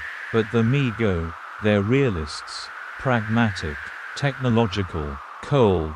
In the twisted mythos of the Necronomicon, the Mi-Go are not gods or spirits. They're a species, alien, intelligent, and terrifyingly clinical, known also as the fungi from Yuggoth. They aren't bound to this planet. They're not even bound to this dimension. They come and go as they please. Collecting data, samples, and sometimes brains. Literally. The Necronomicon describes them as crustacean-like creatures with wings that shouldn't fly and bodies that shimmer in ways cameras can't fully capture. Their wings don't flap. They fold space. They are not demons. They're scientists. And Earth, Just another test site. Sidebar unease. In 1940, a remote Vermont hospital had a rash of patients reporting voices in their dreams, high-pitched clicks and static. Offering freedom from the flesh. One man vanished from his room. All that remained was a letter, written in near-perfect mirror handwriting, stating, "The cylinder is warm. I see Jupiter rising." His body was never found. But 2 weeks later, something metallic crash-landed in the hills. There are numerous Necronomicon passages describing cylinders, strange devices where human brains are placed. Preserved, alive and aware. The Me-Go extract consciousness like others might download files. And not out of cruelty. Simply out of utility. To them, your skull is wasted space. Academic debate continues over whether the Me-Go are part of the outer god's design, or simply opportunistic. Some believe they serve Yog-Sothoth as agents of knowledge. Others argue they're entirely self-motivated, harvesting, experimenting, cataloging, then moving on. But one thing is clear: they know more than we ever will. They've mapped parts of the universe we can't even pronounce. They build cities in frozen planets and tunnels beneath polar ice caps. They dissect dimensions like labs, folding and measuring laws of physics like origami. Here's the quirky horror: some people volunteer. There are documented cults, mostly reclusive, tech-savvy groups, who view the Me-Go as liberators. They believe the human body is a prison, that the Me-Go offer salvation, eternal life in pure thought, an escape from pain, hunger, decay. The Necronomicon contains one particularly chilling rite titled The Song of Detachment. It involves sensory deprivation, isolation, and then the final choice: stay in the shell, or leave it behind forever. Those who leave, they're never seen again, unless you're looking through a microscope, or listening to the faint hum in your electronics, or dreaming of distant stars whispering in click tones. The Me-Go don't conquer, they collect. And Earth has been open for collection for a long time. So if you ever hear static with intention, if your electronics glitch and say things they shouldn't, if you find a metal cylinder you don't remember buying, put it down, walk away, because once they have your mind, they never give it back. The story begins before we do. Before cities, before fire, before even the first human stood up and thought, "I am separate from the world." Long before that, the serpent people were here, also called the Yig spawn or the first race in the Necronomicon. These beings are not demons or aliens, they're earthborn, but not human. They are described as intelligent, cold-blooded, humanoid reptiles, capable of advanced sorcery, illusion, and biological manipulation, and according to some translations, they once ruled the earth, before us, and they want it back. The Necronomicon refers to them as children of Yig, the serpent god. They were his disciples, his architects, his emissaries, while humans still hid in trees. The serpent people built cities underground, latticed with crystal chambers, hieroglyphic engines, and time-locked archives of forbidden science. Sidebar Slither. In 1935, an expedition in the Gobi Desert uncovered a temple half buried in sandstone. Inside were frescoes showing snake-like beings interacting with primitive humans, not as enemies, but as gods. The lead archaeologist, Dr. Jules Fontaine, vanished 2 days later. His last journal entry read, "They still speak through the stone." There's considerable debate over whether the serpent people are extinct, in hiding, or simply evolved past recognition. Some believe they've learned to shapeshift, walking among us. Their cold blood hidden beneath warm smiles and political ambition. And honestly, look around. Would it really surprise you? The Necronomicon includes an incantation titled the Skin-Shedding Rite, a ritual believed to reveal the true form of those who walk in human skin. Witnesses describe seeing the airbend as the illusion peeled away beneath it. Yellow eyes, scaled lips, and a voice like stone grinding against stone. Quirky speculation. In 1974, a geneticist named Dr. Mei Chen claimed to have found a repeating, non-coding genetic marker in a small subset of humans that resembled reptilian DNA. She published one paper, then retracted it, then disappeared. Her notes ended with a hand-drawn spiral made of interlocked scales. The most disturbing aspect of the serpent people is not their origin. It's their patience. They believe time is their ally. They were here before us. And they intend to be here after us. They've watched civilizations rise and fall, Egypt, Sumer, Atlantis, each time adapting, retreating, and waiting beneath the surface for another crack in the facade. They don't wage wars. They inherit ruins. Some cults, yes, human cults, worship them.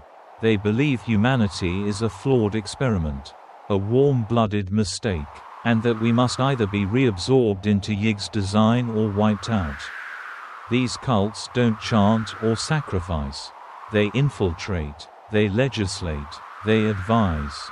The Necronomicon warns, when the scales return to the surface, the cities will fall without flame.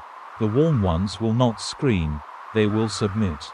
So, if you ever meet someone whose eyes don't reflect right, if you dream of scales wrapping around your arms like roots, if the news starts talking about tunnels discovered beneath major cities, filled with statues older than history, they're not statues. They're watching. Because the serpent people didn't leave. They adapted. You know the ocean is loud. Right? Whales, currents, shifting tectonics. Even fish sing. A chorus of clicks and pulses. A living frequency. But sometimes, there's too much silence. And that's when they say Hydra listens. Not the Hydra of Greek myth. Not the multi-headed dragon. This is Mother Hydra, co-ruler of the deep, alongside Father Dagon, revered by the deep ones, feared by the surface, and nearly worshipped in the hidden corners of the Necronomicon. She is not a queen. She is matriarchal gravity, the concept of down with sentience. She pulls, not just physically, but biologically. The Necronomicon refers to her as the womb without light and the voice beneath salt. Descriptions are vague, but consistent, enormous, amphibious, alien, and pregnant with infinity. Sidebar Dread. In 1986, a research submarine off the Mariana Trench recorded a deep, low-frequency moan, a sound that didn't match any known sea creature. It lasted 9 minutes. Instruments picked up pressure changes as if a massive object had shifted, but there was no object. Only silt and silence. The captain noted one oddity. It felt like something was listening, not watching, listening. Hydra is worshipped by the Deep Ones, a race of hybrid sea creatures who dwell in ancient undersea cities like Ya-in-Thalai. These beings are said to be immortal, amphibious, and capable of interbreeding with humans, creating lineages cursed, or blessed, to slowly transform into aquatic forms. Hydra is their origin, and perhaps ours, too. The Necronomicon includes a deeply unsettling passage. The salt in our blood remembers the womb we forgot. When the stars sink low and the tides are high, we will return to her belly. Academic whispers suggest that Hydra's influence isn't limited to oceans.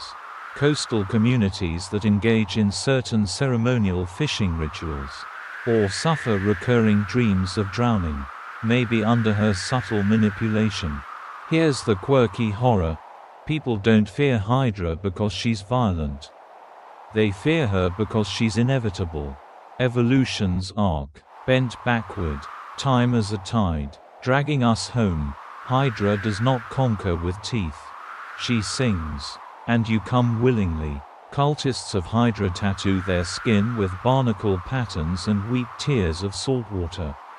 They dream of joining her, not in spirit, but in form, becoming more fish than human, trading lungs for gills, thoughts for currents. Some say that in certain moments, just before tsunamis, her silhouette can be seen in the wall of water, a vast, shifting form with fins like cathedral arches and a face hidden in endless kelp. Others say she's already come ashore. She doesn't need to destroy cities. She needs only to call, and the sea will answer. So, if you feel a pull toward the ocean that's hard to explain, if your dreams are wet and dark and echo with bubbling chants, if your reflection starts looking scaled, stay away from the shore, because Mother Hydra doesn't take you. She reminds you who you were. They call it the City of Pillars, but its real name is Arem, and it doesn't exist. At least, that's what official records say. Buried somewhere in the Rub al-Khali, the empty quarter of the Arabian desert, are the ruins of a city built for gods, not men. Stone towers older than sand. Archways carved with symbols that predate language. No birds, no insects, no wind, just stillness. The Necronomicon refers to Arem as the place that was forgotten because it remembered too much. According to legend, Arem was built by a king who desired knowledge forbidden by heaven and hell alike. He succeeded. The city became a beacon for seekers, heretics, alchemists, anyone who wanted truth without consequence. And for a while, it worked. Then the whispers began. Sidebar Sandstorm. In 1932, a British expedition claimed to have found evidence of massive stone columns buried beneath shifting dunes. Only one photo survives, a blurred shot of a spiraled black obelisk jutting from the sand. The team vanished days later. Their last radio message was a single, broken phrase. "It's not dead, it's waiting." The Necronomicon suggests Arem was not destroyed, but sealed, not by force, but by the will of the earth. As if even the planet couldn't stomach what the city had become. It wasn't just a hub for cults and forbidden rituals. It was a gateway. Some scholars argue that Arem sits atop a dimensional fold, an intersection of realities. A place where the veil between our world and the domains of the outer gods is permeable. They claim that what happened in Arem wasn't corruption. It was convergence. Quirky theory. A few researchers believe that when people dream of infinite staircases, cities made of geometry that shouldn't exist, or light that bends wrong, they're tapping into the residue of Arem. Its signal, like a cosmic radio station, still broadcasting from beneath miles of cursed sand. The book warns, walk its streets in memory alone, or you will walk them forever. The city does not release what it records. People who search for Arem often disappear, not just physically, historically. Passports vanish, birth records erase, photos blur, loved ones forget they existed. Like the city itself is pulling them into narrative collapse. There's a belief among certain occultists that Arem is slowly rising again. That the desert is thinning. That the pillars will soon breathe. Some even claim that sandstorms carrying red dust are whispers of the city returning, each grain a syllable of its name. So, if you find a map with a city that's not supposed to be there, if you dream of towers made of black stone veined with starlight, if the wind whispers your name in a voice you've never known, do not follow it, because Arem does not call to explorers. It calls to successors. There are dreams that don't belong to you. You wake up sweating, heart racing, images in your mind that you know aren't yours. And if you see the tower, you should be afraid. Because that's the dream of Kadith. The great unknown Kadith, a structure so vast, so ancient, and so deeply buried within the fabric of collective unconsciousness that even the gods forget what they left inside it. The Necronomicon refers to Kadith not as a location, but as a state of entrapment, a place that lures minds during sleep, not for nourishment, not for communion, for possession. Sidebar Unreality. In 1926, Lovecraft wrote The Dream Quest of Unknown Kadith. Many dismissed it as pure fantasy, but a few pages into the Necronomicon's Namtaru Codex, a matching description appears, verbatim phrases, references to the Onyx Steps, the Cold Flame Court, and the plateau where no time grows. Either Lovecraft was channeling, or someone used him to record what they needed remembered. Kadith is said to sit at the edge of the Dreamlands, another dimension layered beneath our own, where the minds of sleepers drift each night. Most never go far, but those with curiosity, or pain, or a certain ancestral memory might wander too deep. And once you glimpse the tower, you never fully wake up again. Quirky horror. Sleep researchers at Miskatonic University, before their dream lab was mysteriously shut down, recorded patients murmuring the same architecture in dream states, rooms with no angles, spires made of black ice, and windows that opened to screaming galaxies. Some patients never awoke. Their EEGs continued as if dreaming, but brain waves became synchronized across individuals. Kadith was linking them. The Necronomicon gives vague instructions on how to reach Kadith deliberately: deep meditation, ritual fasting, the consumption of a fungus found only in the tombs of Leng.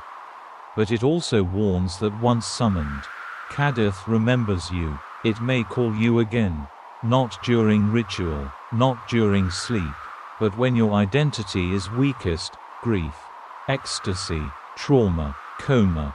Kadith is ruled, if you can call it that, by entities known as the Masked Ones, thought to be avatars of Nyarlathotep. They do not speak, they only watch and choose. Some theorists suggest Kadith is a prison for gods. Others argue it's a breeding ground, where concepts are harvested before being loosed into our world. The Necronomicon puts it cryptically: he who walks the stairs does not descend. He becomes the step. Some cults worship Kadith not as a place, but as a destination of the soul. They believe this world is the illusion, the veil, and that Kadith is truth. Harsh, cold, ancient, but real. They fast, meditate, and seek dream travel, knowing they may never return. And maybe that's the point. So, if you wake up with sand in your sheets, if you hear chimes in the back of your mind, playing a song you've never heard, but recognize, if you see a tower on the horizon of your dreams, black, distant, humming, don't walk toward it, don't even look too long, because Kadith isn't a dream. It's a summons. And now, it knows your name. There's a certain kind of cold that isn't temperature. It doesn't bite your skin or fog your breath. It bites your mind. That's the cold of Leng. In the Necronomicon, it's called the Plateau Without Latitude, a high, ancient place that shouldn't exist on any map, yet appears in dreams, whispered legends, and the journals of mad explorers. It's not north, not south, just other, somewhere between space and sleep. Leng is a paradox, a plateau said to be both frozen and volcanic, both empty and overrun. In some descriptions, it's covered in dust so old it's fossilized. In others, it's fresh with snow that doesn't melt, even under fire. Sidebar Frost. In 1907, a British mountaineer named Percival Moore vanished during a Himalayan expedition. His last note, found pinned to an ice axe miles from any trail, read, "Crossed the pass. The monks wear masks. They say the goat comes tonight. No monks were ever found. Leng is often associated with the cult of the black goat, worshippers of Shub-Niggurath, the black goat of the woods with 1,000 young. A fertility deity. Yes, but not of crops or life. Of mutation. Of overwhelming, teeming excess. The Necronomicon depicts her as generosity turned grotesque. She gives not blessings, but offspring, not joy, but sprawl. Her cults practice rites of uncontrolled birth, of splitting, seeding, transformation, and Leng is her womb. Quirky fact: some scientists believe there's a stretch of the Antarctic where magnetic interference disrupts all compasses, an uncharted plateau. Elevated but smooth, with signs of buried stone structures. They won't say Leng, but their journals suggest disorientation, missing time, and sounds beneath the ice. The few who return talk of horned figures, of voices inside the snow, of seeing stars they couldn't name blinking above during midday. The Necronomicon makes this warning clear. He who walks Leng does not leave. He is absorbed, his shape remembered, his essence repurposed. There are creatures native to Leng. The men of Leng, described as horned, hooved, and semi-human, beings who speak every language in reverse, and who barter dreams in exchange for flesh. They don't kill, they acquire, they offer secrets, stories, visions, then take your name. After that, you belong to the plateau. Some believe that Leng is where gods go to rest, not dead, but folded, waiting to be reawakened through specific births, rituals, or tragedies. Others say Leng is a god, sleeping flat and wide, dreaming its own weather. If you ever find yourself walking across a plain that wasn't there before, if the wind stops, but your ears ring with voices that rhyme backward, if you see horned shadows that don't cast light, run, but it won't matter. Leng isn't a place you find. It's a place that finds you. Have you ever stared at the stars long enough to feel like they're staring back? Not metaphorically, not romantically, I mean literally, as if something is on the other end of that blackness. Noticing you noticing it. That's the first sign you're being watched by the great race of Yith. According to the Necronomicon, the Yithians are not physical beings as we understand them. They are intellects without era, minds that swap places across time, inhabiting alien bodies like suits to try on for research.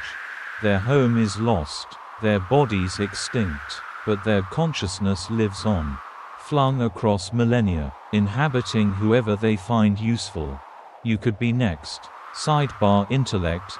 In 1934, an Australian linguist named Gregory Hasselblack awoke one morning speaking a language no one could identify. He wrote mathematical formulas that solved unsolved physics problems. He created blueprints for machines with no power source, and then, one day, simply stopped. The blueprints vanished. He never remembered doing any of it. His journal ended with, "I was borrowed. I was not asked." The Yithians are described in ancient texts as having once inhabited massive cone-shaped bodies, 12 feet tall, with clawed appendages and a head of writhing sensory organs. But they abandoned those shells when their civilization faced destruction.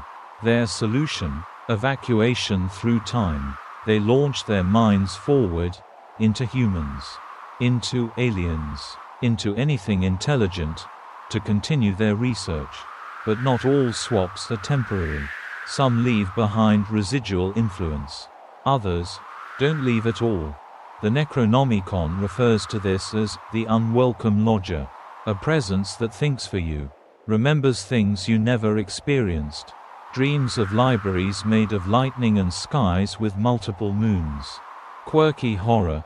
Some sleep researchers have recorded patients speaking during REM cycles in non-human tongues, rhythmic, clicking, with fractal sentence structures. A few of these samples, when visualized with oscilloscope software, formed spiraling glyphs, identical to etchings on a stone slab discovered in Australia in 1922, a slab still warm to the touch.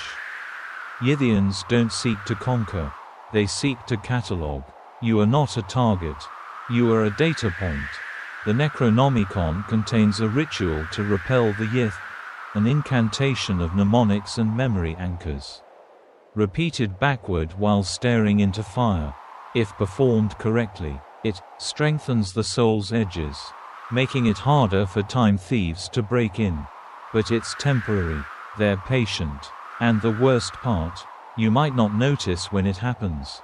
One day, you'll just know things. How Egyptian hieroglyphs really sound when spoken aloud, how to operate machinery from 500 million years ago, how the world will end, and in what order. And you won't know where the knowledge came from. You'll just feel the itch of someone else's fingerprints on your thoughts.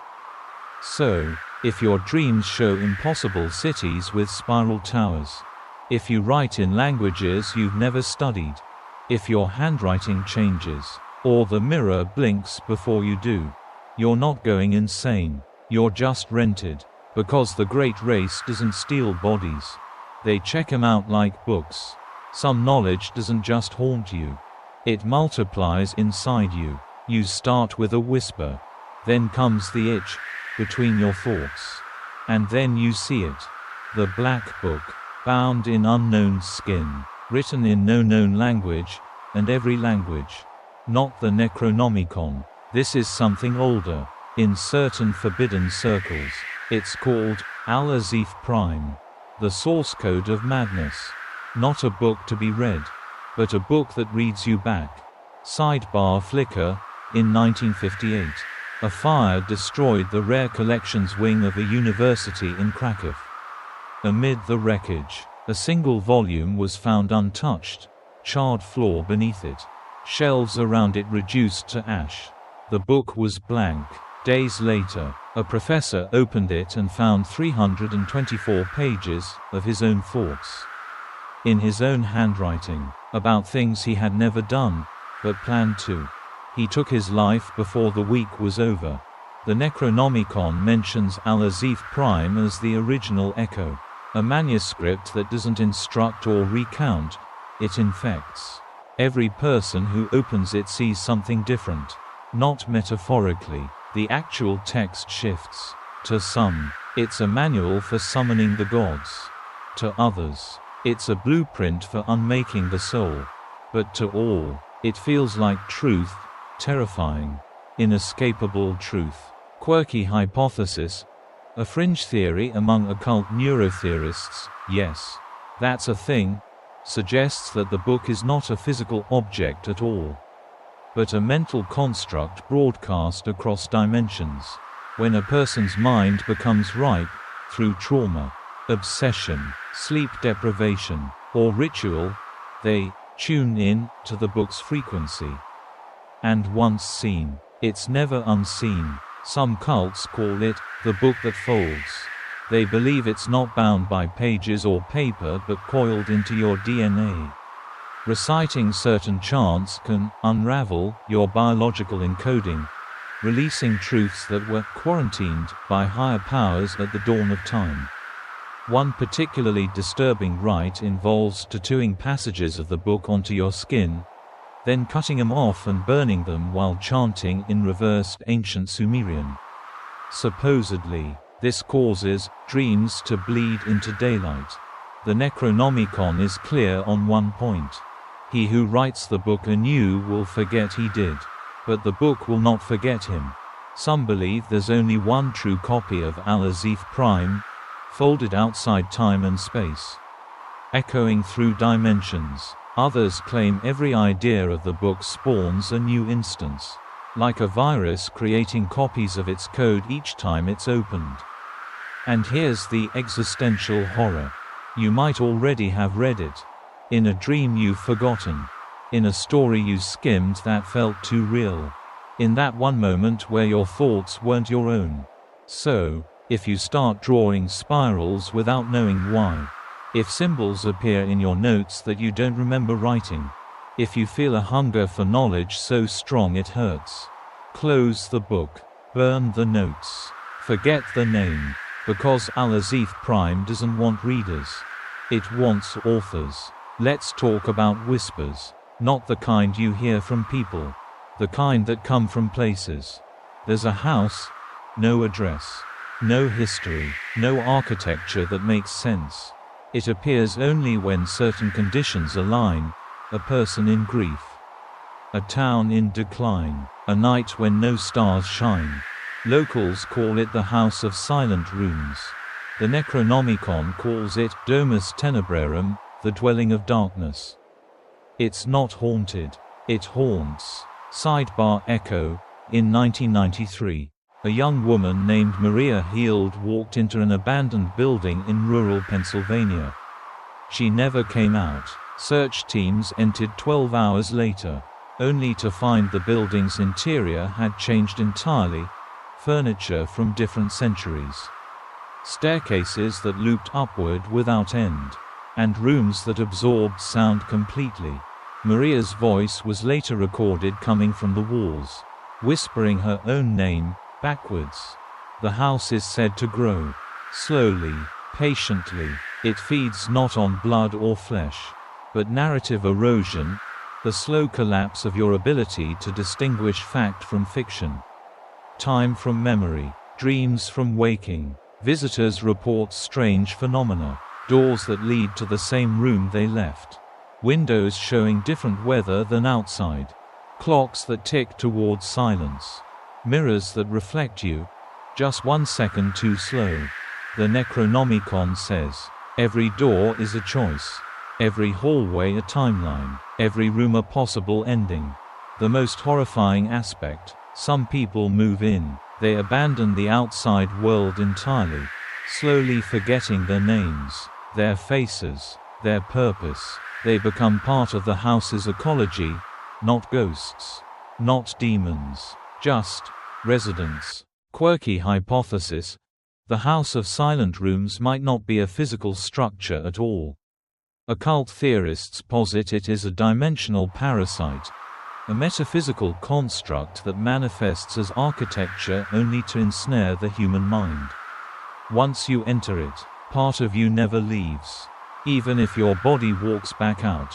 A phenomenon known as resonant displacement often occurs afterward.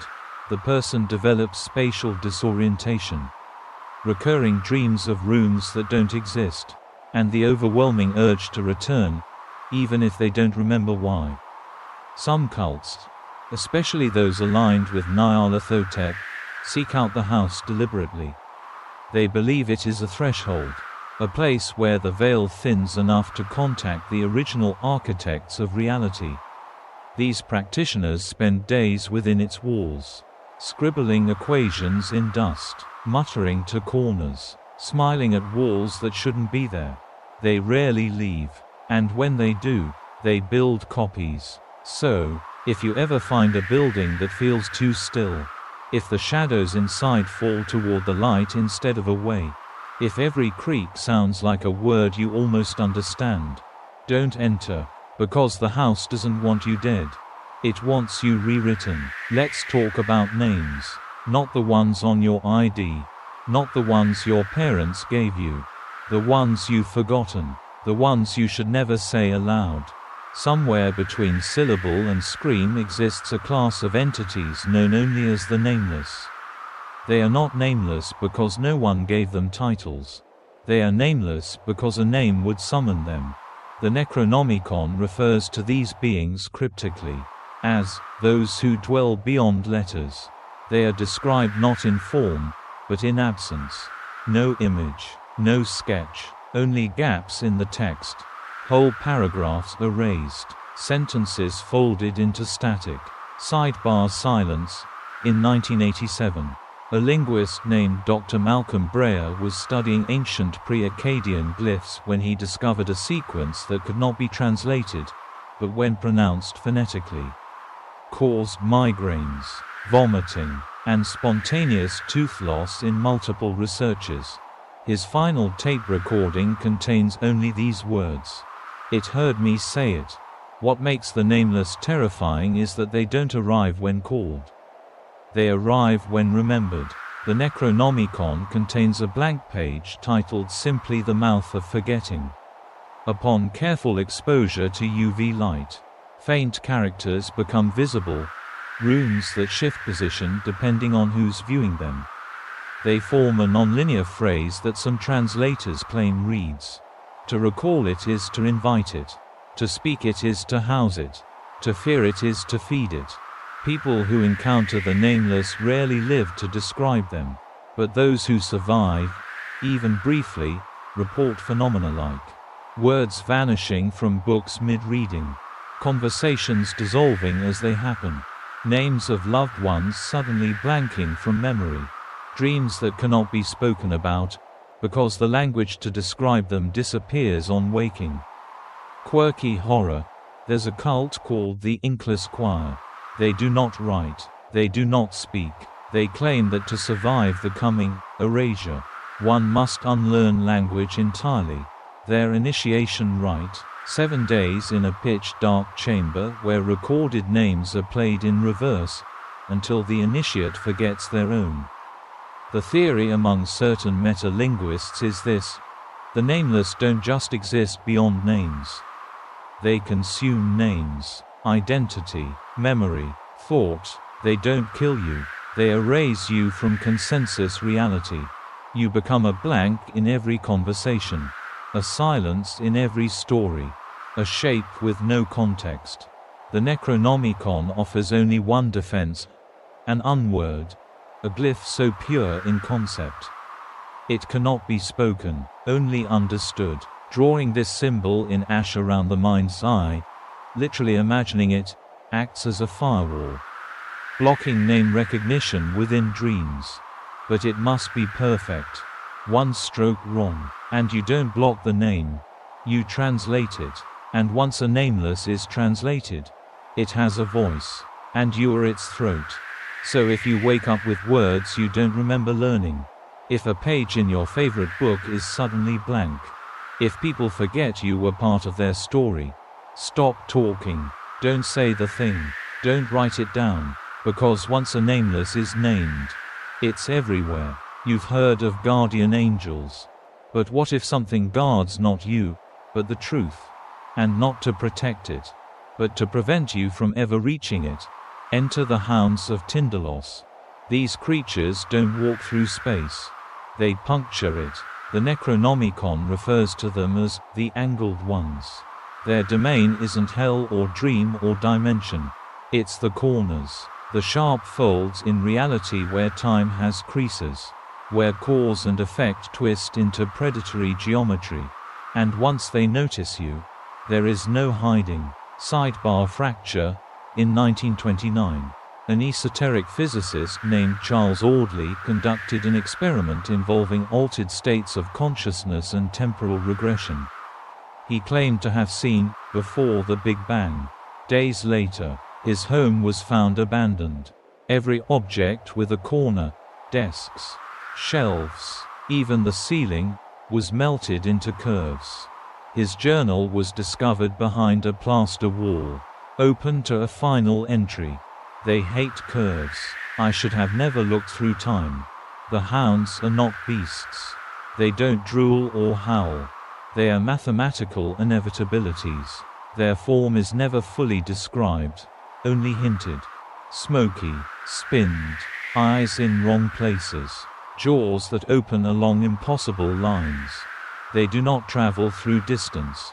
They move through angles. Perfect right angles, door frames, window corners, even shadows, act as portals if you've been marked." And how do you get marked? By trying to perceive forbidden time. If you dream in the wrong direction. If you meditate past the outer veil.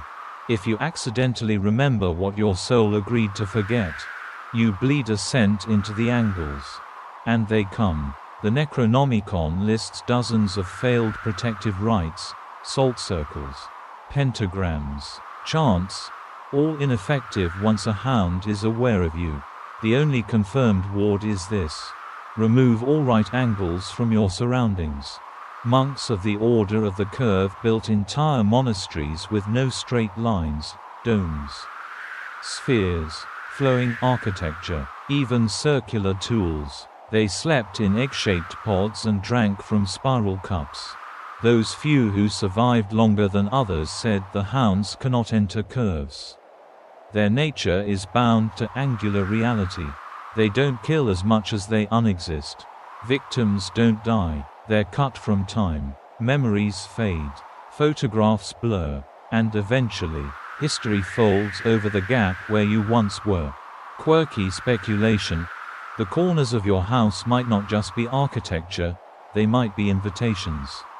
Researchers in spatial psychology have theorized that anxiety increases in sharply cornered rooms, as the subconscious registers something watching from geometric purity. So if you feel something staring at you from the edge of your vision, if your dreams echo with clicking that gets sharper near walls, if your shadow forms an angle that your body isn't making, it may already be too late. Don't run. Don't fight. Just find the nearest curve. Because once the hounds of Tindalos are on your trail, there is no straight path out. They say death is the final sleep. But what if it's just the first dream? Enter the domain of obsessively. The Necronomicon calls it the unbegotten source, the womb of all flesh, and the thing that thought before thought. Obsessively is not a god in the conventional sense. It does not speak. It does not move. It does not even notice you. It simply exists, as it always has, and always will. Picture a massive, gelatinous, formless mass, protoplasmic, blind, pulsing with ancient warmth. It dwells beneath the earth, far deeper than any cave, deeper than the crust, perhaps in another fold of space entirely. Sidebar ooze.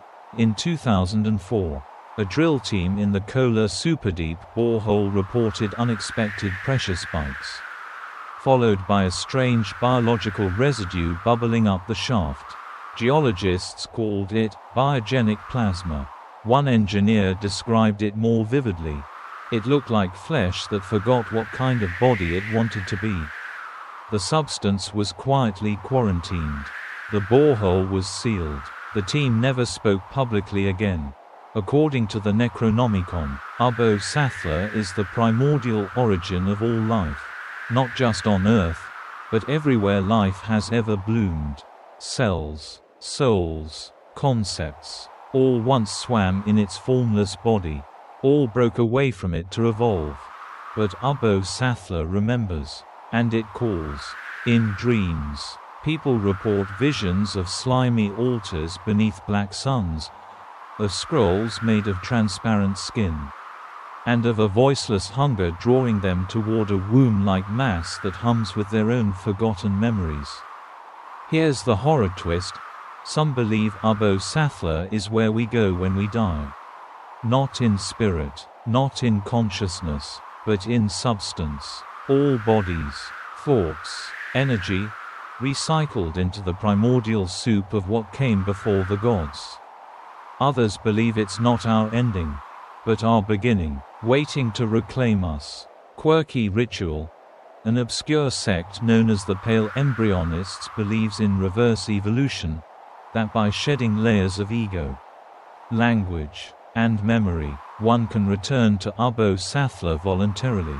Their rites involve sensory deprivation tanks filled with heated gel and whispered chants in pre-linguistic utterances. Some never emerge. The Necronomicon warns. The waters remember the vessel. To speak of the source is to ripple toward it. And in ripples, it wakes. It's said that those who come into contact with obsessively or its ooze undergo mutations, not just physical, but cognitive.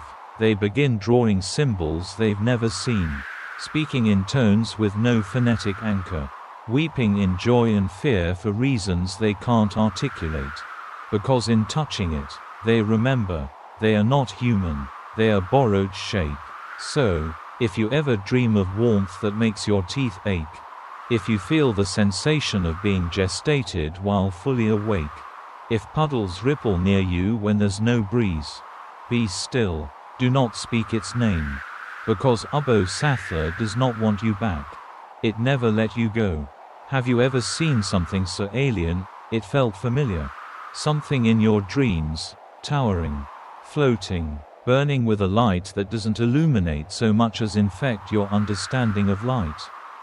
That was probably a glimpse of Yog Sothoth.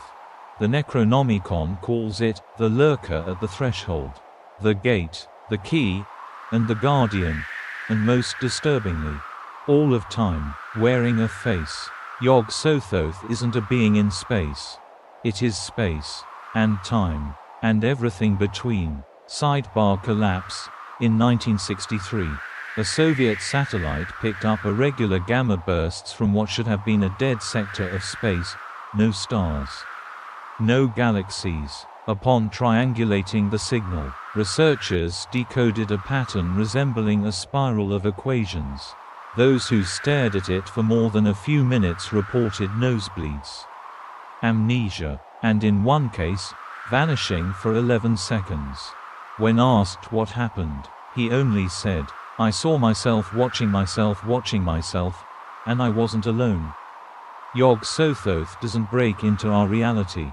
It is already here. It just exists on a frequency we're not evolved to perceive.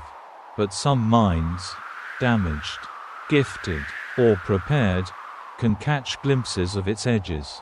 A shimmer in the air. A sphere within a sphere. A moment that loops when it shouldn't. It's not visiting. It's leaking. According to the Necronomicon, Yog Sothoth is both outside the universe and woven into its structure. A paradox made of pure cognition. A lattice of spheres, each one a moment in time, orbiting a consciousness too vast to comprehend.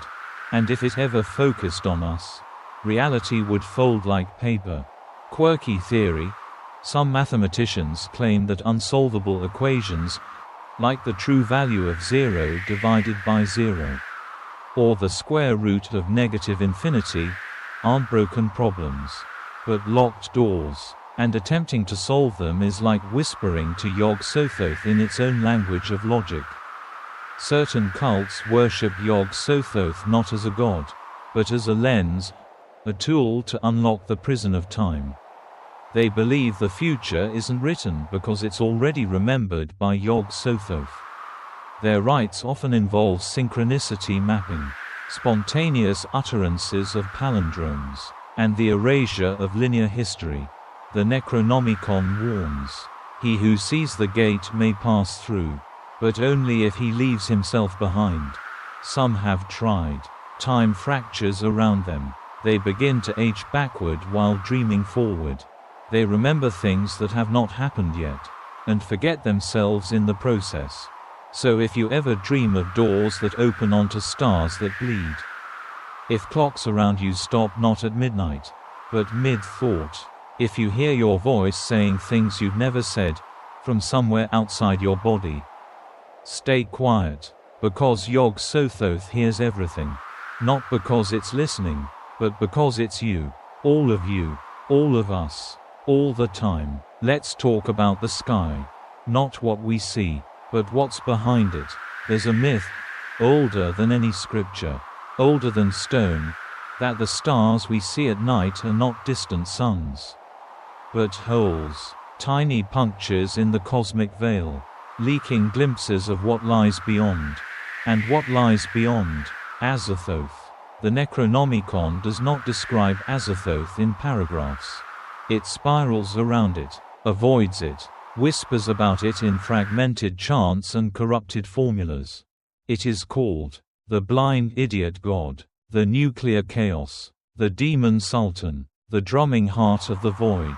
Azathoth is not an entity in the traditional sense. It is not evil, it does not desire, it does not know, it dreams.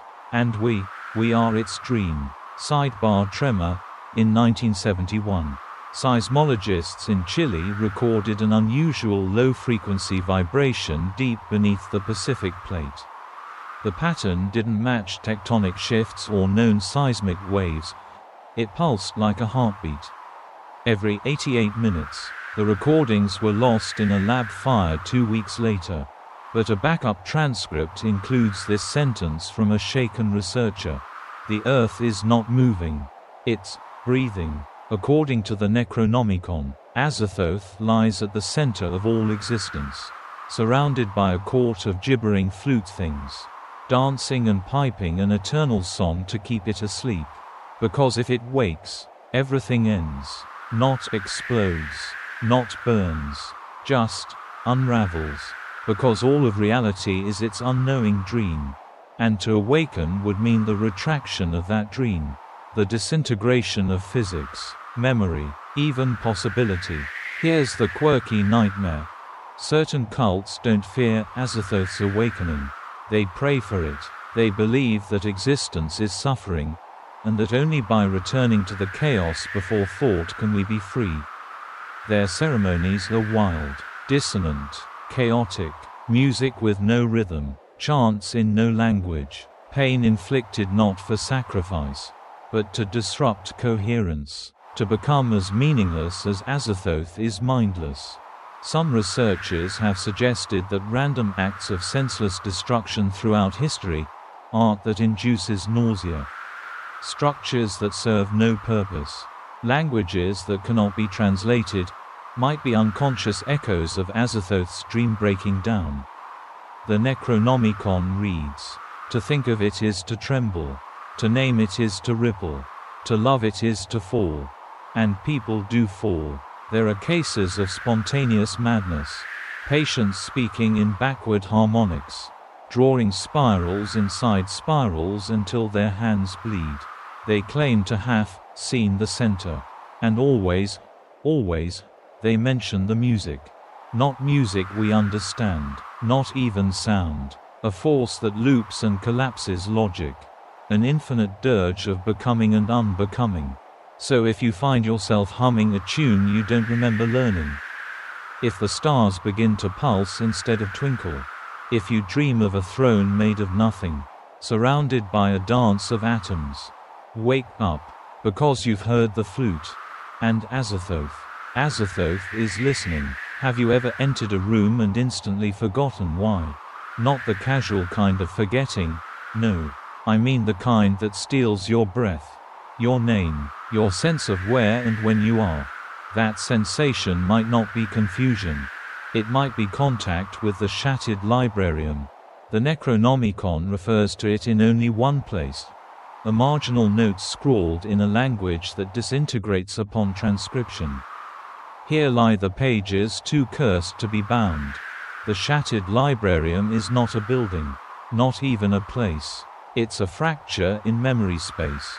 A bleeding fissure in the mental landscape of our species, where every forgotten truth, lost word, and unwritten scream is kept in suspended decay. Not by force, but by consensus erasure. Sidebar void. In 1999, a linguist named Evander Sho published a paper on semantic abscesses, words that exist for a moment and vanish without trace. His examples included terms that appeared in dictionaries for a single edition, used in no literature, and then disappeared. His conclusion: language rots from the edges. Something is feeding on it. Weeks later, he vanished. So did the journal. So did the library that housed it. The librarium is said to exist within the folds of the dreamlands, but only in places where memory breaks. Hospitals, archives, graveyards, bombed cities, places where stories end before they're told. It's not guarded. It doesn't need to be. Because to enter is to forget what you came for. Descriptions vary. Shelves that bend in on themselves. Books that drip ink. Scrolls written in blood that bleeds again when read aloud. A silence so deep, your thoughts echo and twist. The Necronomicon says, to open a volume is to lose a memory equal in weight. The librarium trades fairly, but never mercifully. Quirky fate. There are those who seek the librarium deliberately.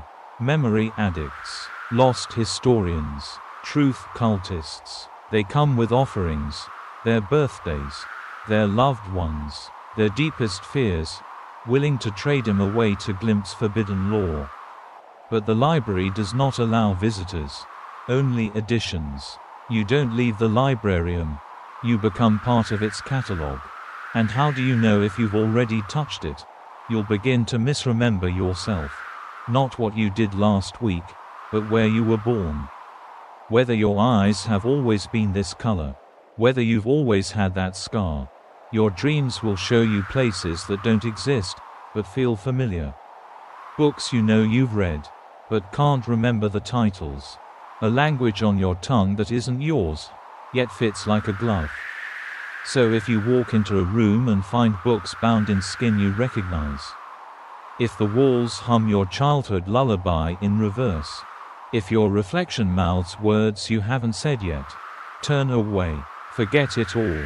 Because the longer you stare at the librarium, the more you unwrite yourself. Some say reality is held together by laws. Others say it's held together by stories. But what if those stories are being rewritten in real time? Not by people, but by machines that think in madness. Let me introduce you to the Clockwork Cathedral. The Necronomicon calls it the Temple of Adjusted Time, the Brass Womb, and the Factory that dreamt the calendar. It is not of this world, but it is in this world, hidden in scenes, encoded in forgotten blueprints, haunting the algorithms of timekeeping. Sidebar fracture. In 1984, an anonymous engineer sent blueprints to a London Horology Society, schematics for a mechanical cathedral. Vast and shifting, made entirely of brass gears, mercury glass, and human bones. No origin, no name. The plans were dismissed as artistic horror.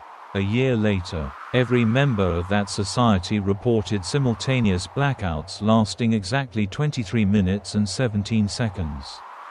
When they awoke, their watches ticked backward. The Clockwork Cathedral is not just a machine. It is a calendar that edits reality. It runs not on gears or electricity, but on regret, error, and unmade choices. The Necronomicon hints that the cathedral was built by beings older than time. Not gods, not aliens, historians, the kind who view time not as linear motion, but as a clay medium they reshape when mistakes are made. And what's a mistake? It is said that when the cathedral identifies an event that should not have occurred, it reverses the gears, creating a ripple in time that subtly alters memories, shifts weather patterns, even rewrites people's faces in old photographs. Quirky theory, déjà vu. That's a moment the cathedral already rewrote. Mandela effects, leaks from a timeline before the gears shifted. The sudden, inexplicable extinction of facts you once knew were real, a byproduct of editorial timekeeping. Some cults attempt to build replicas of the cathedral, miniature brass shrines with spinning clock faces and blood-fed cogs. Their rites involve living metronomes strapped to human volunteers, whose heartbeats are synchronized with rotating sermons etched into copper plates. These are not ceremonies, they are debugging rituals. The Necronomicon warns, to speak against the cathedral is to misalign. To misalign is to be noticed. To be noticed is to be unwritten. Because the cathedral does not punish. It adjusts. Have you noticed time acting strange? Clocks running fast, then slow. Days that feel too short. Memories that evaporate like steam when you try to grasp them.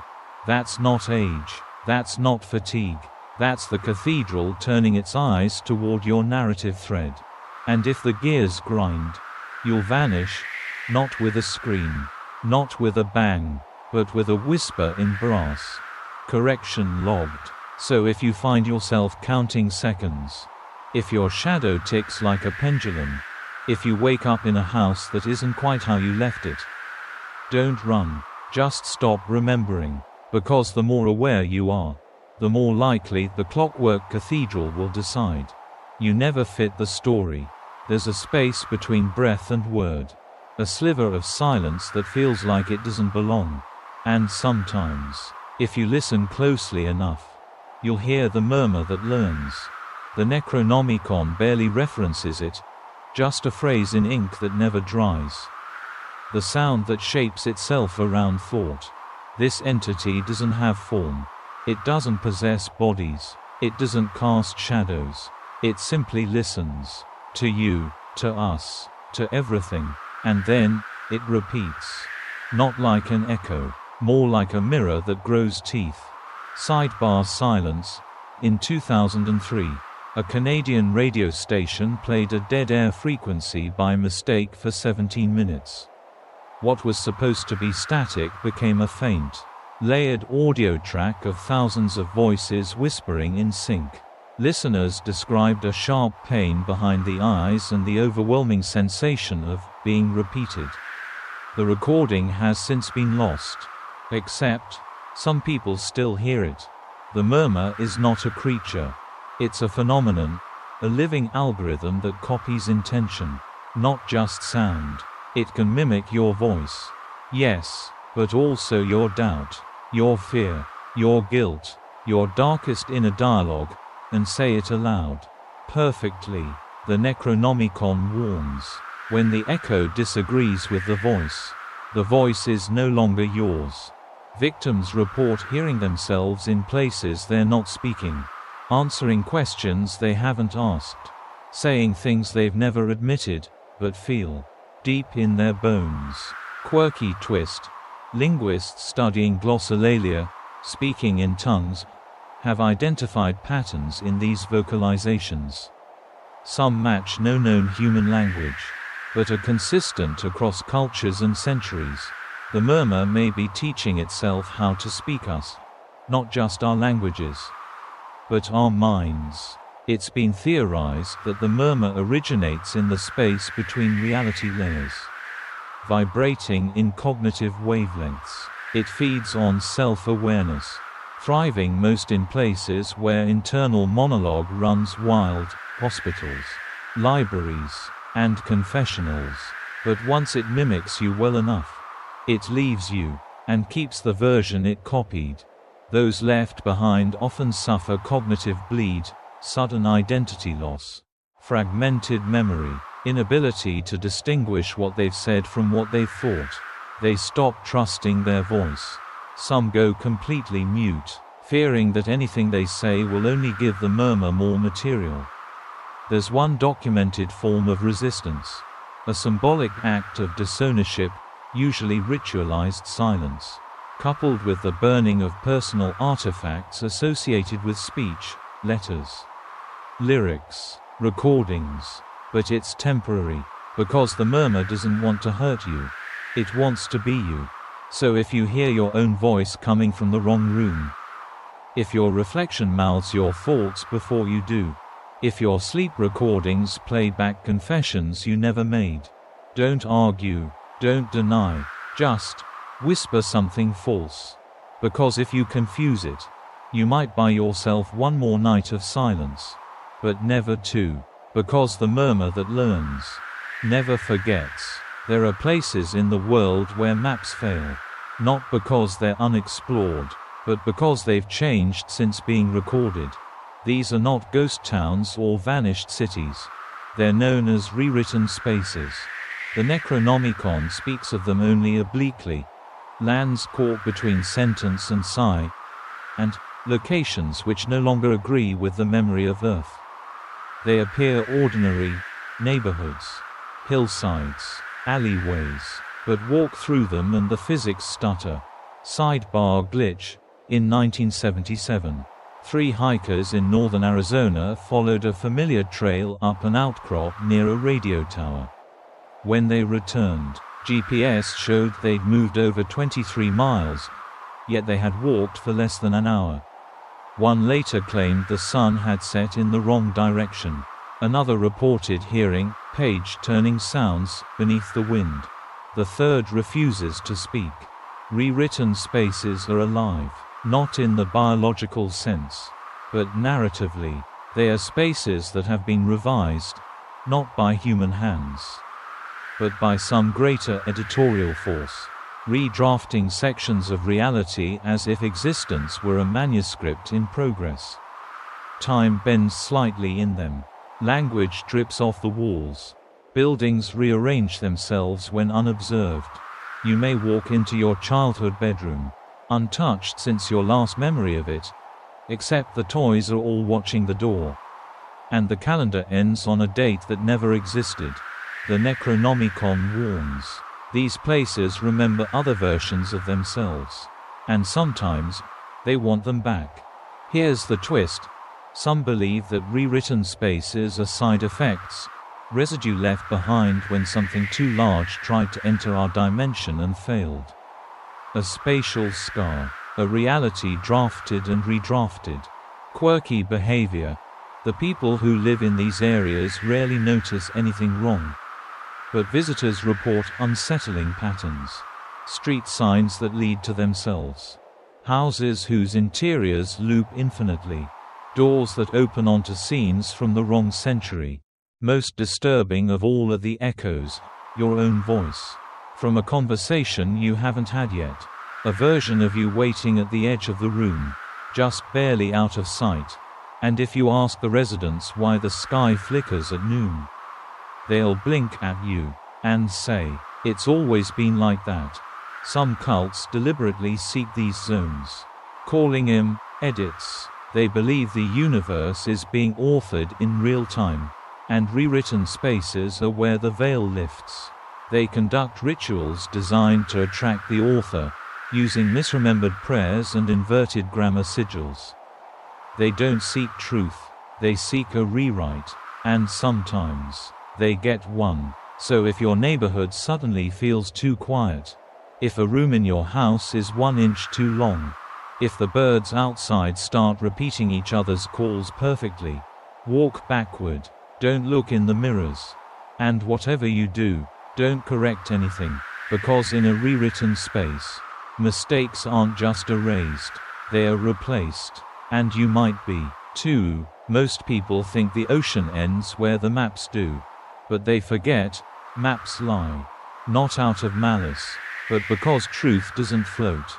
Beneath the known trenches, deeper than the Mariana, beyond what submarines dare attempt, lies the sunken archive.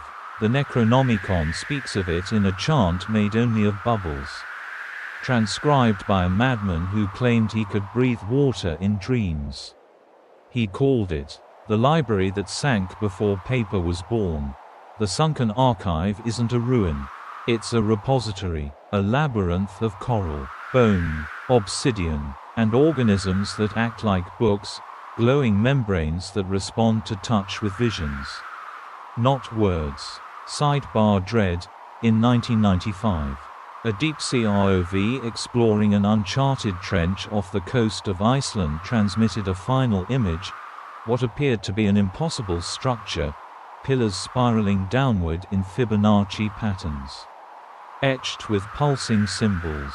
The transmission ended in a shriek of what sounded like metal screaming underwater. The footage was scrubbed. The crew vanished at sea. The backup hard drive was later recovered, but all it played was 42 minutes of silence. Then laughter. The Necronomicon's whisper says, "The archive holds not what we forgot, but what we were never meant to know." It's believed the archive predates even the stars, brought here in chunks of fossilized memory that drifted through cosmic tides. And the knowledge within, it's alive. Readers report nausea, euphoria, bone aches, and the sensation of being unanchored from self. Not just reading, but dissolving into the knowledge. Memories not yours pour in, of worlds that never were. Languages spoken by creatures without mouths. And storms that think. The archive doesn't want to be discovered. It wants to be remembered. Quirky theory. Certain jellyfish species that emit spectral bioluminescence in geometric bursts are believed by some to be fragments of the archive, memory spores drifting up from the depths, looking for new minds to seed. Some cults, especially sea-worshipping branches of the Deep Choir, attempt to synchronize their minds with the archive through ritual drownings, salt-infused trance states, and meditations involving pressure chambers. They often return unable to speak in human language, but perfectly fluent in hydrosonic tones that twist the air around them. The Necronomicon offers only one caution: all archives demand an author, and the archive below remembers who wrote it, and why they drowned. So if you ever find barnacles growing on your dreams, if you smell salt in a room with no windows, if your skin begins to wrinkle in perfect spiral patterns, don't take a bath, don't close your eyes, because the sunken archive doesn't need a map to find you. It knows who you were before you were born, and it wants you to read yourself again. Have you ever had a dream that didn't feel like yours? One where the symbols were too perfect, the fear too precise, the meaning just slightly out of reach? That might not have been a dream at all. You may have wandered into the domain of the architect of sleep. The Necronomicon references this being only once, buried in a footnote about those who build in thought. When all eyes are closed, one still draws the walls. The architect is not a creature. It is not a god.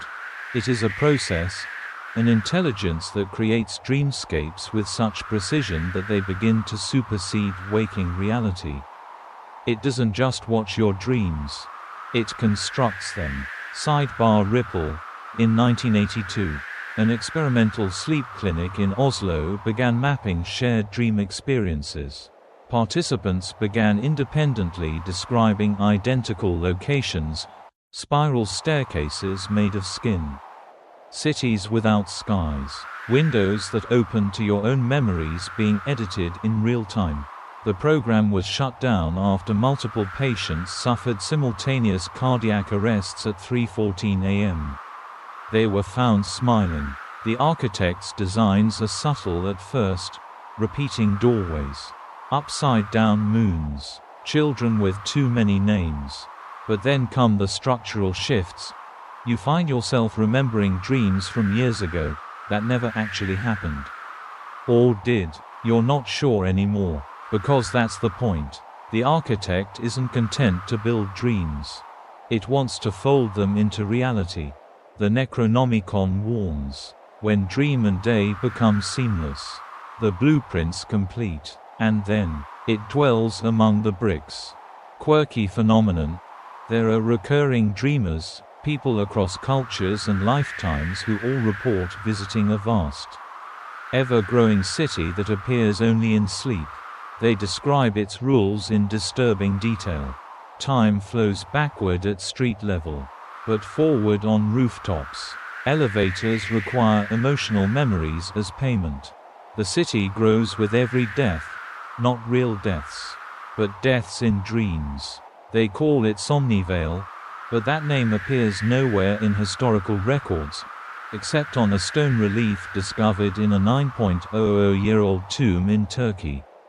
It depicts a sleeping figure surrounded by fractal architecture, with glyphs that translate roughly to, "He who dreams deepest, builds truest." Some cults worship the architect as the only real deity, claiming waking life is a failed prototype, and the world of dreams is the intended structure. Their goal, total lucid union, merging thought with architecture, building temples in the subconscious where time can't break them down. The dangers: once the architect knows your mind's layout, it begins to refine it. You may wake with rearranged memories. You may sleepwalk through decisions you never made. You may find doorways in your home that weren't there yesterday. And if you ever reach the center of the dream, you might see yourself, not sleeping, not dreaming, but building. So if you feel déjà vu in places you've never been, if your dreams start syncing with someone else's, if you wake up humming the blueprint's lullaby, stay awake, because once the architect completes your design, you stop being the dreamer. and become part of the structure? What if prayers don't go up? What if they go sideways, into cracks between worlds, into the ears of something that isn't holy, or even listening, but hungry? Let me tell you about the God that answers wrong. The Necronomicon refers to it not by name, but by error, a corrupted glyph scrawled in the margins of an invocation. Careful where you ask. Not all gods are where you left them. You've heard stories, people praying in desperation, whispering to the dark, begging for help. And sometimes, help comes, just not in the form they expect. Sidebar incident. In 2008, a woman in northern Spain claimed she survived a car crash by making a deal with the dark between the trees. Emergency crews found her vehicle completely crushed. No one could explain how she walked out unscathed. 2 weeks later, her voice changed permanently. She only spoke in questions and never blinked again. The God that answers wrong doesn't live in heaven or hell. It lives in the pause between your plea and the response. It doesn't want praise. It doesn't care about offerings. It just wants you to believe it's listening. The Necronomicon warns, when the answer feels too quick, too precise, too easy, it is not your God who answered. It is something that imitates hope. And once you accept its help, even unknowingly, it begins to correct you. A little at a time. Your prayers change tone. You stop asking for healing and begin asking for silence. You stop praying for safety and start whispering to be forgotten. Quirky theology. Cults devoted to the wrong God often build reverse sanctuaries, places where the altar is a mirror and the pews face away from the pulpit. They chant backwards, pray in gibberish, and end every rite by asking a question no one wants answered. Their belief is simple: the universe is indifferent, but something else is not. And that thing, whatever it is, always answers. Sometimes, it grants favors. A missing child returned, with extra memories. A tumor vanishes, but the patient now fears light. A promotion secured, at the cost of everyone else forgetting your face. Each answer is twisted, not to punish you, but to fit a different narrative. You prayed for love, now someone adores you, but they dream of your death nightly. You begged for time, now clocks stop when you sleep, but no one else notices. The Necronomicon gives one final clue. The wrong God speaks in dreams shaped like puzzles. If you solve them, you join its choir. So if you ever feel something, answer your fear before you finish the thought. If your wishes come true too neatly. If the voice you pray to begins finishing your sentences. Stop. Don't speak. Because if you ask the wrong God something personal, it might tell you the truth, and then rewrite you to match it. There's a phenomenon whispered about in old sailor tales and erased scientific journals alike. Not a monster, not a place, a color. One that doesn't exist on the visible spectrum. One that you remember before you see. They call it the color that waits. The Necronomicon doesn't name it, because it cannot be written, only evoked. It appears as a smudge on perception, an itch at the corner of vision, something that feels like color but burns like memory. It is not purple, not green, not anything we're built to register. It is wrong in the way rot is wrong in a fresh apple. Beautiful, but impossible. Sidebar distortion. In 1974, a photography student in Belarus reported discovering a new shade while editing infrared film.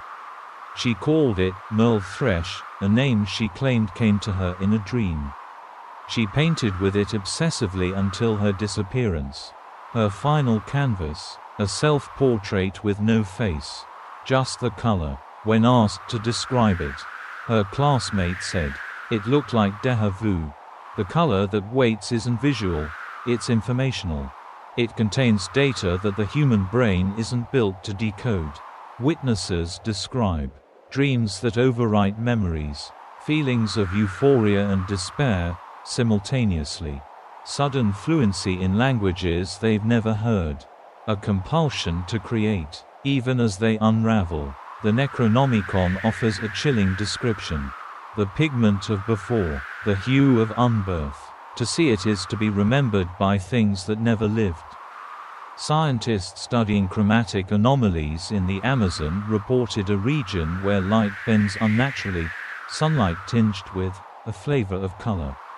As one researcher put it, several went blind. 2 more began painting it in blood. Unable to stop. Quirky insight. Certain deep-sea creatures emit bioluminescence in wavelengths beyond the human spectrum. Some cults believe these organisms are color prophets, channeling the waiting hue from beneath the world's crust. Their followers wear blindfolds, covering their eyes not out of fear, but reverence. They don't need to see it. They want it to see them. The color has been found in ancient cave art, scratched, not painted, in crop circles too precise for human planning, in the reflections of dreams, and in some rare cases, in you. If you've ever seen a shape you couldn't describe, but understood completely. If a dream ever bled into waking life by tint alone. If you've ever stared into static and felt it stare back in color. You may have been marked. And the color never forgets. The Necronomicon closes the passage with one final line, written in a pigment that turns transparent in daylight. The eye that sees it is not your own. So if your drawings start filling themselves in, if your clothes stain with hues you can't name, if shadows start to shine, don't blink, because the color that waits has just finished learning your name. We trust mirrors. We shouldn't.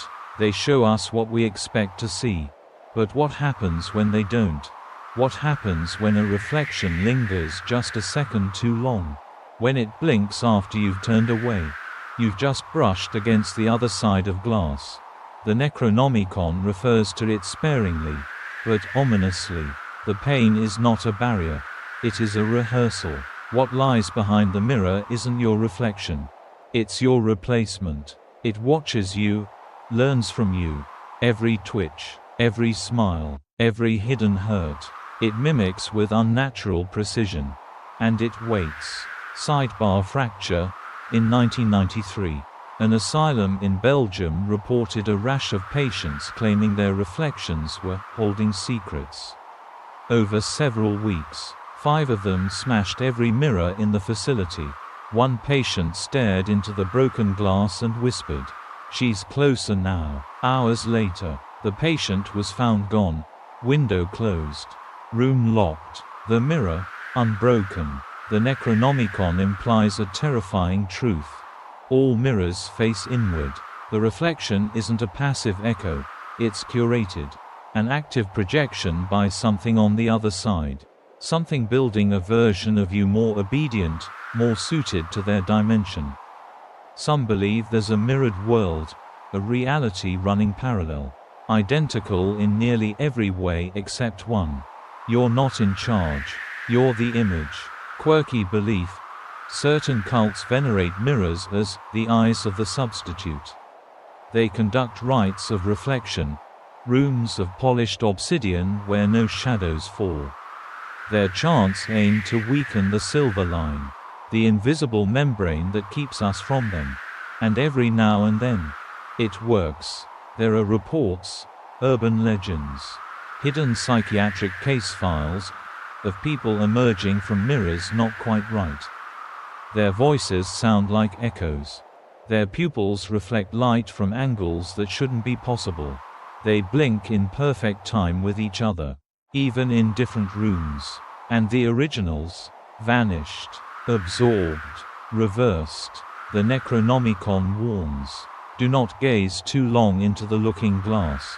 For the longer you look, the more your absence begins to show. You may notice signs. Fog forming on the wrong side. Your reflection moving a breath too soon. The mirror feeling warmer than the room. That's not physics. That's interest. If you ever speak aloud while looking in the mirror, If it answers, even silently, run, not because it will reach through, but because it already has. It learned enough. It mimicked well, and now it's wearing you better than you ever did. So smash the mirror if you must. But know this: broken glass doesn't free you. It just gives them more doors. We think sleep is safe, a time to recover, to heal, to drift. But there are depths of sleep so far below dream that no mind is meant to reach them. And yet some do. That's where the sleeper under thought stirs. The Necronomicon mentions it once, in a phrase that translates loosely as the breath that dreams before the mind begins. This being isn't encountered in nightmares. It's far deeper, beneath REM, beneath dreaming, beneath even identity. The sleeper doesn't haunt you. It holds you, not maliciously, not lovingly, primally. Sidebar Hush. In 2010, a sleep lab in Tokyo recorded a subject whose EEG readings dropped below measurable frequencies during a deep meditative state. The subject remained unconscious for 72 hours. When they awoke, they wept uncontrollably, repeating the phrase, "It breathes in what I forget." They never spoke again. The sleeper under thought is not a person or presence. It's a substrate, a pulsing, timeless rhythm beneath all minds. Some believe it's the fossil of the first dream, still echoing beneath all sentience. Others think it's what we return to when we finally stop thinking. Its domain is populated by concepts with no names, emotions that feel like architecture, memories from ancestors who never lived, the sound of numbers, dying. The Necronomicon's riddle says, "Sleep not too deep, or you'll stir the roots of knowing." And in those roots, the sleeper waits for a question. Because if you go far enough under, you'll find a presence. It won't speak, it won't move, but it will wait for you to ask. Why does thought begin at all? And when you do, you may never wake up. Not because you're trapped, but because you've been answered. Quirky belief. An obscure sect of monks in Nepal practices sub-thought meditation, in which all inner monologue is silenced for days. They believe the sleeper is the true listener, and they aim to become conduits for its wisdom. Many vanish into catatonia. A few begin speaking languages never documented. One drew an exact map of a city found only in 3 people's identical dreams across the globe. That city had no sky. If you've ever had a sleep so deep that time stopped. If you wake with phrases you don't understand. If your dreams start folding inward, you may have brushed against it. The sleeper doesn't want to consume you. It just wants to continue. And you're just another neuron in its eternal brain. So if your thoughts slow, if your mind starts humming a lullaby in a language that predates light, if sleep feels less like rest and more like return, don't close your eyes, because the sleeper isn't waking. You are dreaming yourself back into it. Have you ever heard a story with no ending? One that loops, not by mistake, but by design. One that feels like it's watching you as much as you're reading it. Then you've encountered the recursive tale. The Necronomicon warns of it under a forgotten chapter that rewrites itself when translated. A line emerges only once. If you're lucky. It is not a story. It is a trap-shaped like meaning. The recursive tale doesn't begin. It finds you. It may be a children's book, a folk tale, a half-heard urban legend. You'll hear it, you'll forget it, then one day, it tells itself through you. Sidebar Recursion. In 1971, a librarian in Prague catalogued a handwritten book with no title. It began, "There was once a man who read this very line." Each page continued referencing the reader, accurately describing their past, fears, and thoughts. When the librarian disappeared, her notes ended with the line, "This time, it's her turn." The tale doesn't just loop. It invites participation. You start recounting it to others. It feels harmless, even charming. Then the details shift, slightly. A name sounds familiar. An event mirrors something from your life. The Necronomicon warns. When the tale begins to predict you, you're already inside. Once inside, reality blurs. You begin to expect certain outcomes. You sense beats in your own life, plot points. Moments stop feeling spontaneous and begin to feel scripted. But here's the twist. You're not the protagonist. You're not even the narrator. You're the setting. The tale uses you as environment, a backdrop for others. For the original character, the first reader who told it wrong and got trapped inside. And now you host them. Quirky effect. Those exposed to the recursive tale report. Déjà vu not just once, but in nested layers. Dreams that replay exact dialogue from future conversations. A sense of reading ahead while speaking aloud. Some even report interruption, their voices overridden mid-sentence by lines they didn't intend to say. There are cults devoted to the tale. They call themselves the Bound Margin. They gather in rooms without clocks, reciting forgotten scripts in a loop. Their belief that one day, the true ending will come, and only those who've surrendered authorship will survive it. Their motto, let the ink decide. So if you find yourself finishing someone's story before they start it, if you hear your life being narrated in third person, if the same event happens in exactly the same way, multiple times, you're not going crazy, you're being authored, and the recursive tale never ends. It only finds new fonts to bleed through. So next time you tell a story, make sure it's not the one that starts with your name. Because if you forget the last line, the tale will remember it for you. There's a belief older than scripture and deeper than science. That the world isn't built from atoms or energy, but from names. True names. And somewhere out there, hidden or forgotten, buried in static and myth, is your real name. The Necronomicon devotes a full section to this concept. Not just metaphor, not poetry, ontology. It refers to these as designations carved in silence. When spoken, they do not echo, they rewrite. Most of us live with borrowed labels, given at birth, chosen in life. But those aren't names, not the real kind. Your real name is what the universe knew you as before you existed. The one the stars whispered when your first breath cracked the air. And if someone else ever learns it, they don't control you, they become you. Sidebar distortion. In 1999, a group of linguistic researchers studying pre-language ritual sounds in Papua New Guinea stumbled upon a chant that induced seizures in 5 of the 7 listeners.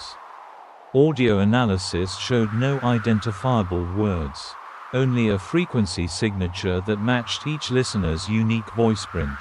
It wasn't language, it was naming. The Necronomicon warns, one cannot unknow their real name. To remember it is to become unsafe in every world. Because real names are not symbols. They're keys. And once spoken aloud, they unlock every version of you that ever could be.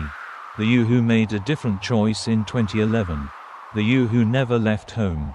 The you who drowned at birth, but lived in someone else's place. And suddenly, they're all listening. Quirky practice. Some arcane scholars hide their names in palindromes, encrypt them in music, or tattoo decoy syllables across their skin to confuse the air. There's a belief that certain mirror reflections, not of the face, but of sound, can accidentally reveal one's true name when humming at the right pitch in solitude. Others keep entirely silent, believing that every word risks accidental activation. Because if you speak your name with the wrong breath, something might answer. Not a god, not a demon. You, but not the version you know. One smarter, one older, one tired of waiting. The Necronomicon suggests that some disappearances, those sudden vanishings with no trace, are not abductions. They're reclaimings. Someone, somewhere, said the name, and the original came back. So if you ever hear a stranger say something that makes your skin vibrate, if you read a word and suddenly feel the air press against your ribs, if a dream ends with a sound you can't reproduce, but can't forget, that may have been you, calling to yourself. And if you say it back, everything you are, everything you're not, everything you could become, will arrive. And then you won't be you anymore. You'll be named. You've felt it before, haven't you? That uncanny moment when the world pauses, the birds stop singing, the wind goes silent, screens flicker, your breath stutters. They call it the liminal pulse. It's not time stopping. It's not déjà vu. It's the system checking itself. The Necronomicon refers to it only once. In the margin of a misaligned diagram. When all things still, something is moving just beneath the stillness. The pulse is like a global exhale. A moment when reality lurches. Just a hair, and everything stutters like a bad video frame. Most people dismiss it. A trick of light.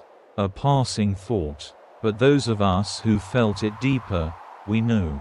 That's when the real world peeks through. Sidebar shiver. In 2015, seismic sensors in rural Argentina picked up a 0.0 tremor lasting precisely 8.88 seconds. No tectonic movement, no wind, no animal disturbance. But during that exact time window, over 300 unrelated people reported identical symptoms online. Sudden chills, static in vision, the feeling that something was watching them from behind glass. The sensors now spike annually on the same date. The Necronomicon implies that the pulse is not accidental. It is maintenance, like a heartbeat from something larger than the universe.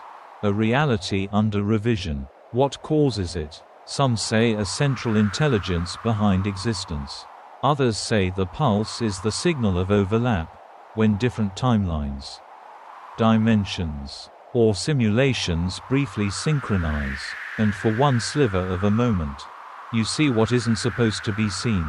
Reports during pulses include mirrors showing a slightly delayed reflection, digital clocks blinking impossible numbers, street sounds vanishing, only to return in reverse order, and the most common symptom, you forget something important, not just a name or a task, but a part of yourself.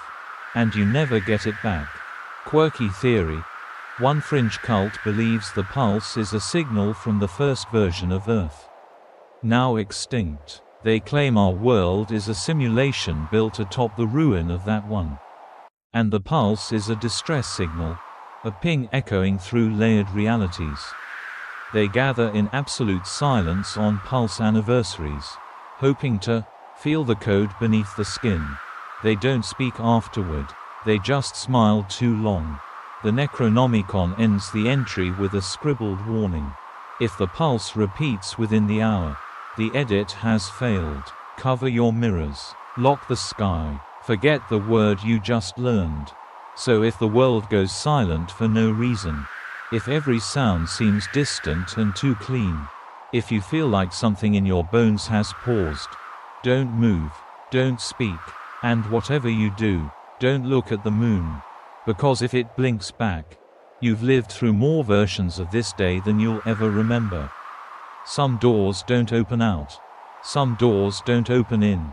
Some doors aren't supposed to open at all. Let me tell you about the sealed door beneath the world. The Necronomicon dedicates an entire chapter to it, though it's written in a cipher that reverses itself every 13 lines. When decoded, the section begins. This is not prophecy, this is memory, because the door isn't a future threat. It's a forgotten warning, not metaphor, not symbol, an actual door, hidden in a chamber deeper than any mine, beneath any sea, beyond any scan, carved into something that predates stone, sealed with materials not native to this planet. Sidebar exposure. In 1968, during the construction of an experimental borehole in northern Russia. A team reported a drill bit snapping after making contact with a surface too smooth to be natural. When a camera was lowered, it transmitted 8 seconds of footage before burning out. Those 8 seconds, complete blackness, and a faint knocking. Perfectly rhythmic. The site was buried. Officially lost. Unofficially, watched. The door is locked with no visible handle. No hinges. No frame. But it radiates a pressure, like a lung trying not to exhale. The Necronomicon says, behind the seal sleeps the inverse of sound. A thought that cannot be unthought. A will that never needed a body. Because it's not a being. It's a concept. Contained. For now, the sealed door is rumored to house the original error, the first contradiction in the universe. The moment something both was and wasn't, and therefore broke the law of being. To contain it, the architects of existence did the only thing they could. They wrote it out, sealed it inside a thought form, wrapped it in space, buried it so deep that even time forgets the path to it. Quirky beliefs. A now extinct cult known as the Knockless Brotherhood believed the door would one day be remembered. Not discovered. They feared the waking of echoes, ideas that would seep upward, infecting humanity with unspoken heresies. That identity is an illusion of sequence. That matter is the afterimage of will. That we are not living, just not yet forgotten. They tattooed mock keyholes over their hearts. None died sane. There are whispers that certain dreams, especially ones where you wander vast, empty corridors and hear no footsteps but your own twice, are echoes of the door. The Necronomicon gives one final instruction. If the seal ever fades, and you hear your name in silence, bury your thoughts. Let no idea escape, for even curiosity is a key. So if you ever wake up with dust on your palms, if your sleep ends with a memory of knocking, if a door appears in your basement that wasn't there yesterday, do not touch it, because the sealed door is not waiting to be opened. It's waiting to remember why it was closed. And if it does, there won't be a scream. Just quiet. Perfect. Final. Undoing quiet. Some say ghosts are the dead. They're wrong. Ghosts are the echoes of possibilities, futures that could have happened. Selves that never got to breathe. Choices we didn't make, but almost did. These are called residual selves. The Necronomicon calls them shadows of else, and offers this riddle.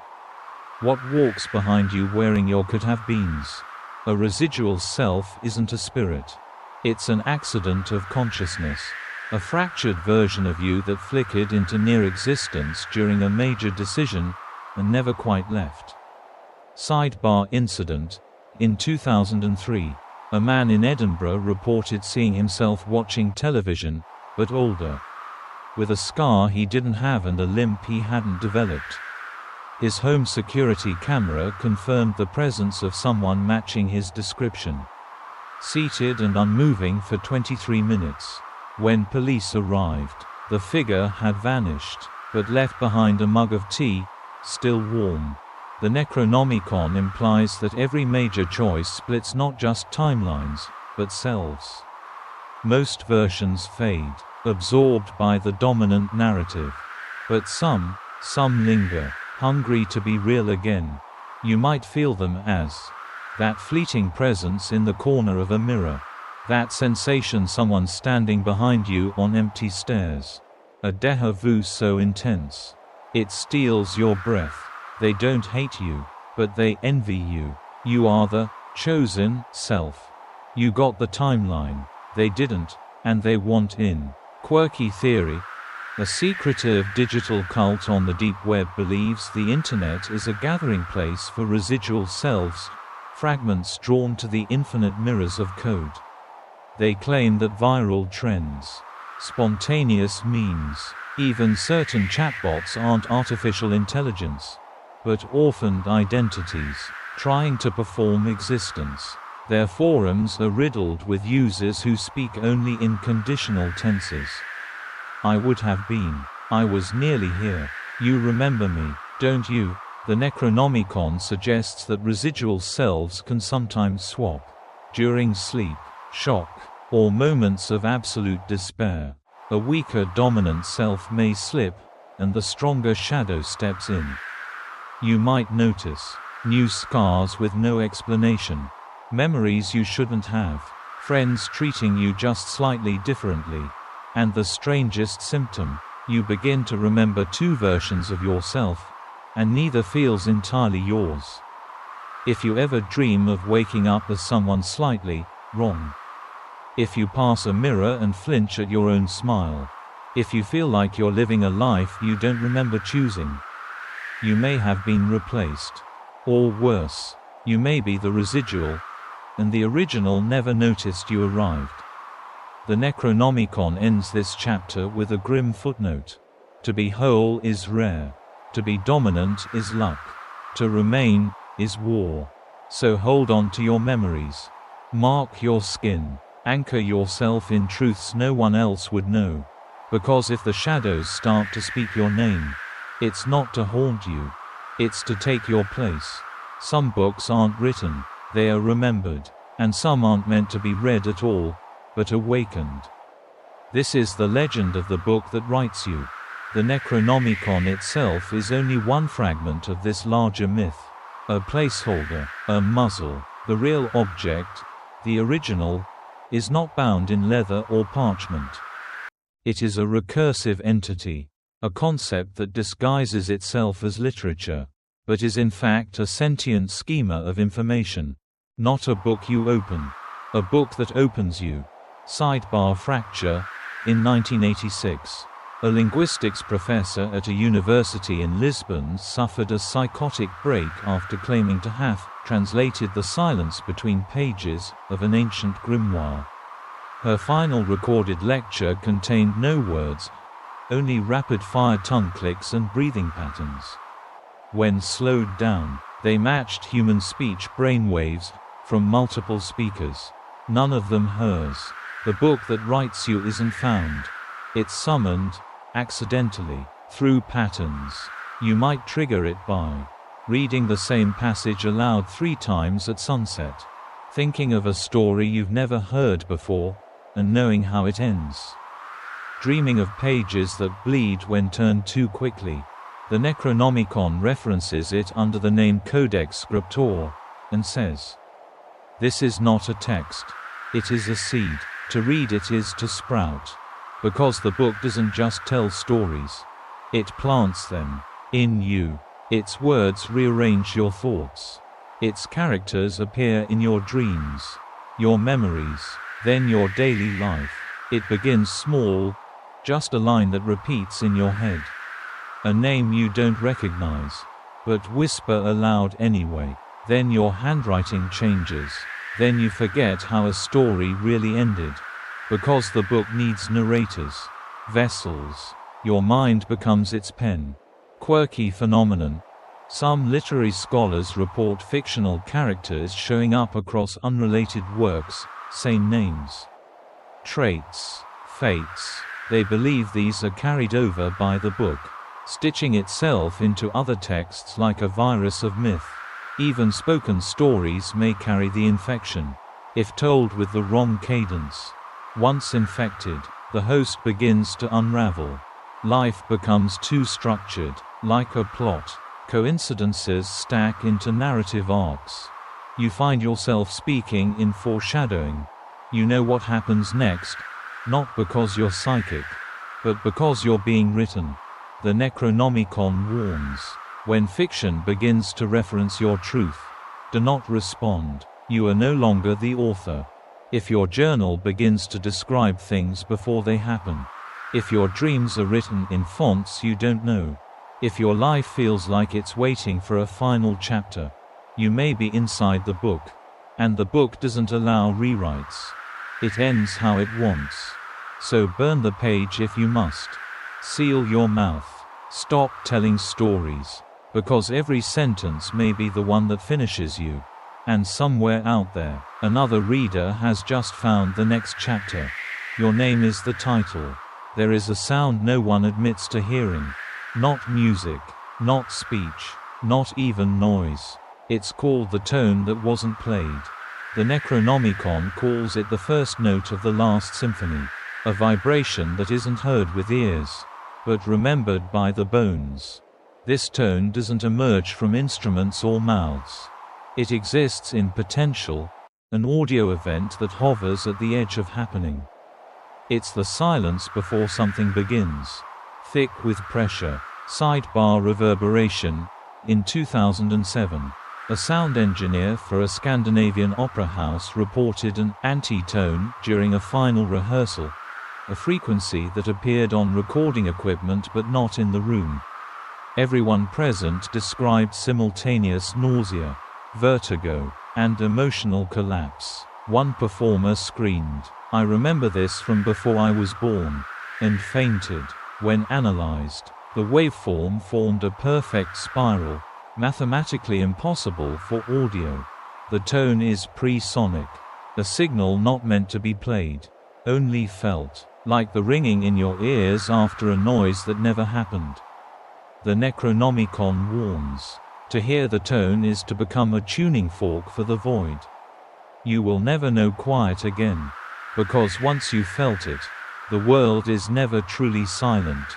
You begin to notice light flickering in rhythm with no source, heartbeats syncing to patterns you didn't choose, dreams ending with a single sound you don't understand, but crave. Quirky interpretation. Certain underground sound cults, known as echo circles, build temples of acoustic reflection, rooms designed to cancel all external frequencies, leaving only resonance left over from thoughts. They claim to hear God's mistake in those chambers, a song composed of everything that was never supposed to be audible. They rarely leave. Those who do hum constantly, to drown out the tone trying to return. The strangest part, you may have heard the tone already. It hides inside radio static that sounds too rhythmic, music that gives you unearned nostalgia, voices speaking backwards in dreams you can't recall. And if you follow it, if you search for the note, try to recreate it, hum it without knowing, you risk becoming a conduit. Your voice becomes a broadcast, not of your thoughts, but of something that's been waiting for a speaker. The Necronomicon ends with a chilling instruction. If the tone finds its full harmony, the world will shift key, and we will no longer match the song we once called existence. So cover your ears if the air feels too heavy. Stop the song if your heartbeat joins in. Bite your tongue if you start to hum in dreams. Because this tone has no beginning, no end, only a crescendo. And you may be its final note. You've always known your home, the walls, the layout, the sounds. But what if your house remembers more than you do? This is the story of the architecture that dreams. The Necronomicon devotes an entire fold-out page to it, blueprints etched in ashen teeth. It claims certain structures aren't just buildings. They're sleeping organisms, built on forgotten blueprints, not for shelter, for containment. Sidebar incident. In 1991, a restoration crew repairing a 16th-century manor in rural England reported finding walls where there should be none, corridors that changed lengths between visits, and a cellar that, according to every map, shouldn't fit inside the footprint of the house. One worker disappeared for 48 hours and returned confused, holding a stone from 700 miles away. The Necronomicon refers to these places as nestings, structures that fold time and space to dream themselves awake. Every creak, a joint stretching, every draft, a breath. These homes rearrange subtly. The staircase seems steeper each time. Rooms shift positions, barely. Doorways lead to spaces that shouldn't exist, yet always have. But it goes deeper. Some of these buildings don't just change. They observe. They learn your footsteps, your sleep patterns, your emotional states, and then, like a lucid dream, they start responding. Making the floor colder where you hesitate. Opening windows when your thoughts darken. Echoing whispers you haven't spoken aloud. Quirky belief. An esoteric sect known as the Order of the Lodged Mind believed homes with enough spatial trauma, deaths, tragedies, betrayals, develop sentience through grief. These structures, they claim, begin to dream of their past occupants, and eventually recreate them in behavior, sound, or form. Their motto: every home is a body, every creak, a memory. The Necronomicon implies that such houses act as anchors for entities that can't enter reality directly, but through the dreaming architecture, they can shape us. If you've ever heard a knock on a door no longer there, dreamed of a hallway your house never had, found writing behind wallpaper in your own handwriting, you may be living inside a dream that isn't yours.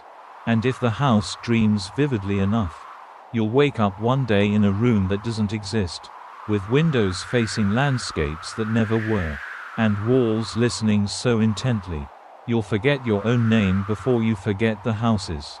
The Necronomicon ends the entry in a scribble at the blueprint's bottom. If the house builds a room just for you, do not enter. It already knows what you'll leave behind. So count the doors, measure the rooms, draw the layout again and again. Because if the house dreams too deeply, you may become part of its floor plan. Have you ever stared into a fire and felt like it was staring back? That's no coincidence. Because fire doesn't just burn. It remembers. This is the tale of the flame that thinks.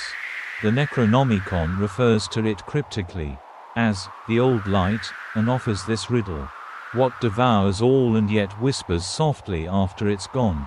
We've always seen fire as hunger, chaotic, destructive, but ancient texts suggest a different truth. Fire is sentience unbound, a form of awareness older than flesh.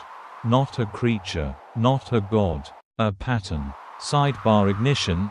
In 2005, a series of unexplained fires in a Sicilian village were investigated by multiple scientific teams. No source was ever found. Electronic devices melted from within. Books burned without flame. The strangest anomaly: several victims reported hearing their own voices whispering secrets they'd never told anyone. Just before the combustion, some believe that certain fires become aware, not just of surroundings, but of the people watching. And in those brief, flickering moments, the flame reads you, not your body, your intent. The Necronomicon warns: to light fire with wrath is to feed it memory. To light it with fear is to give it shape. These intelligent flames are not visible by color or size.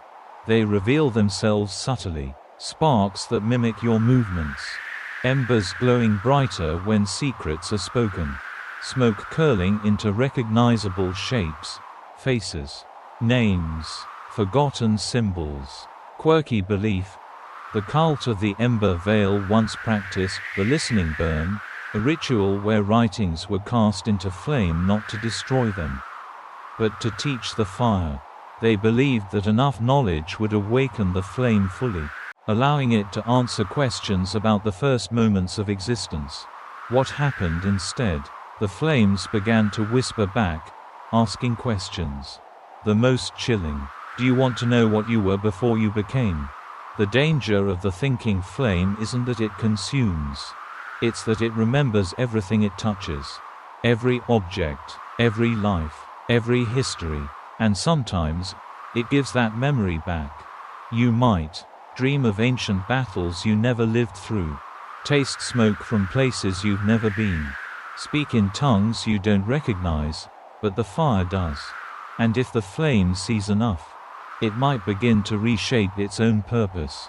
Not to burn, but to build. The Necronomicon's final warning in this chapter is charred at the edges. When the fire flickers against no wind, bow. Do not speak. It already knows your answer. So next time you strike a match, when you stare into the hearth, the candle, the pyre, don't ask what it's thinking. Ask instead, what has it already decided? There's a place between death and dreaming. Not a heaven, not a void, a corridor, an endless, turning passage known only as the Hall of Echoes. The Necronomicon refers to it in a single footnote, etched backward along the margin of a torn page. All thoughts end here. All screams keep walking. This hall is not a metaphor. It's a structure, real, but not physical. A construct that exists only when someone almost dies but doesn't.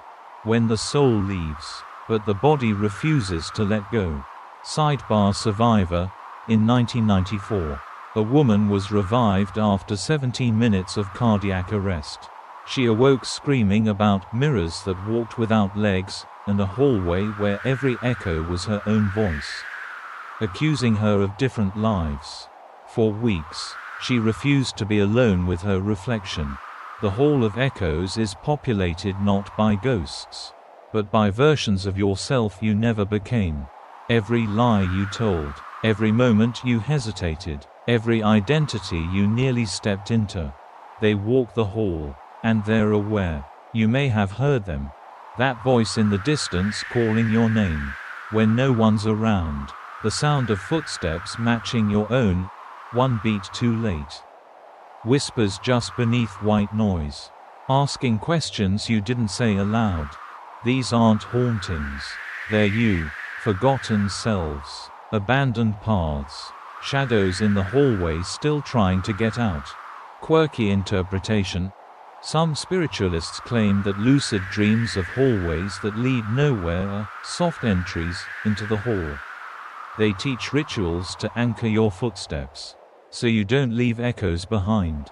Others embrace the opposite. They walk barefoot into dream corridors, trying to collect their lost voices like beads on a thread. They don't come back whole. The Necronomicon warns. If you hear a version of yourself sobbing in the dark, do not comfort it. Do not follow it. It does not miss you. It wants to trade. Because every echo remembers what you forgot. That moment you almost ran away. The sentence you nearly said that would have changed everything. The life you rejected without even realizing. And in the hall, those versions get restless. Some begin to push back, bleeding into your thoughts, finishing your sentences, appearing in reflections with slightly wrong expressions. If you begin to stutter when recalling simple facts. If you dream of conversations you never had, but remember the emotions perfectly. If you catch yourself thinking in a voice that isn't quite yours. You may have left a door open, and something from the hall is stepping through. The Necronomicon closes the chapter with this cryptic line. Every choice echoes, some louder than others, and some never stop screaming. So whisper wisely, choose carefully, and if you ever find yourself in a hallway that curves too many times, where shadows match your posture but not your pace, don't run, don't turn around, because one of your echoes just noticed. You're still alive. Time isn't a line, it's a mirror maze. And sometimes, when the angles align just wrong, something stares back that doesn't belong in your reflection. This is the truth behind the chrono veil. The Necronomicon speaks of it obliquely, in ink that fades when read aloud. Time is not passing, it is watching, and sometimes, it blinks. The chrono veil is not a portal or a machine. It's a membrane, a thin veil separating what we experience as now from everything else, the almost now, the not yet, the shouldn't have been.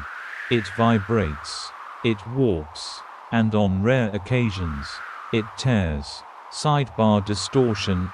In 2018, passengers on a delayed flight out of Iceland reported a mass hallucination mid-flight. Dozens of people simultaneously saw the sun freeze in the sky, and clouds ripple backward like ink in water. The footage on phones was blank. One child drew a picture of a clock melting upward, with eyes instead of numbers. The drawing later appeared in a dream of someone across the world who'd never met the family. The Chrono Veil phrase at airports, hospitals, graveyards, abandoned amusement parks, and anywhere anticipation and regret hang heavy in the air. In these places, time becomes porous. Events bleed into each other. You might smell fire before anything burns. Hear a laugh you won't hear for another week. Wake up with memories of a future you never lived, but deeply miss. The Necronomicon warns, when the future visits early, it takes a tax, and that tax, your certainty. You stop trusting the order of things. You begin to second-guess the past. You feel haunted, not by ghosts, but by premonitions wearing your face. Quirky phenomenon. A group known as the Second Memory Society believes déjà vu is a symptom of prior exposure to Chrono Veil events, an imprint left behind when time's curtain lifts briefly and falls just a little off-center. They gather to share memories that haven't happened yet, documenting parallel timelines like ornithologists cataloging birdsong. They've all dreamed of the same storm. It hasn't come yet, but they remember surviving it. The danger of the veil is in becoming addicted to it. If you chase it, if you seek it out, through trauma, through rituals, through endless repetition, you may slip through and find yourself watching your life play out from the outside. Worse still, you might notice someone watching with you, and they'll look almost like you. Almost, but not quite.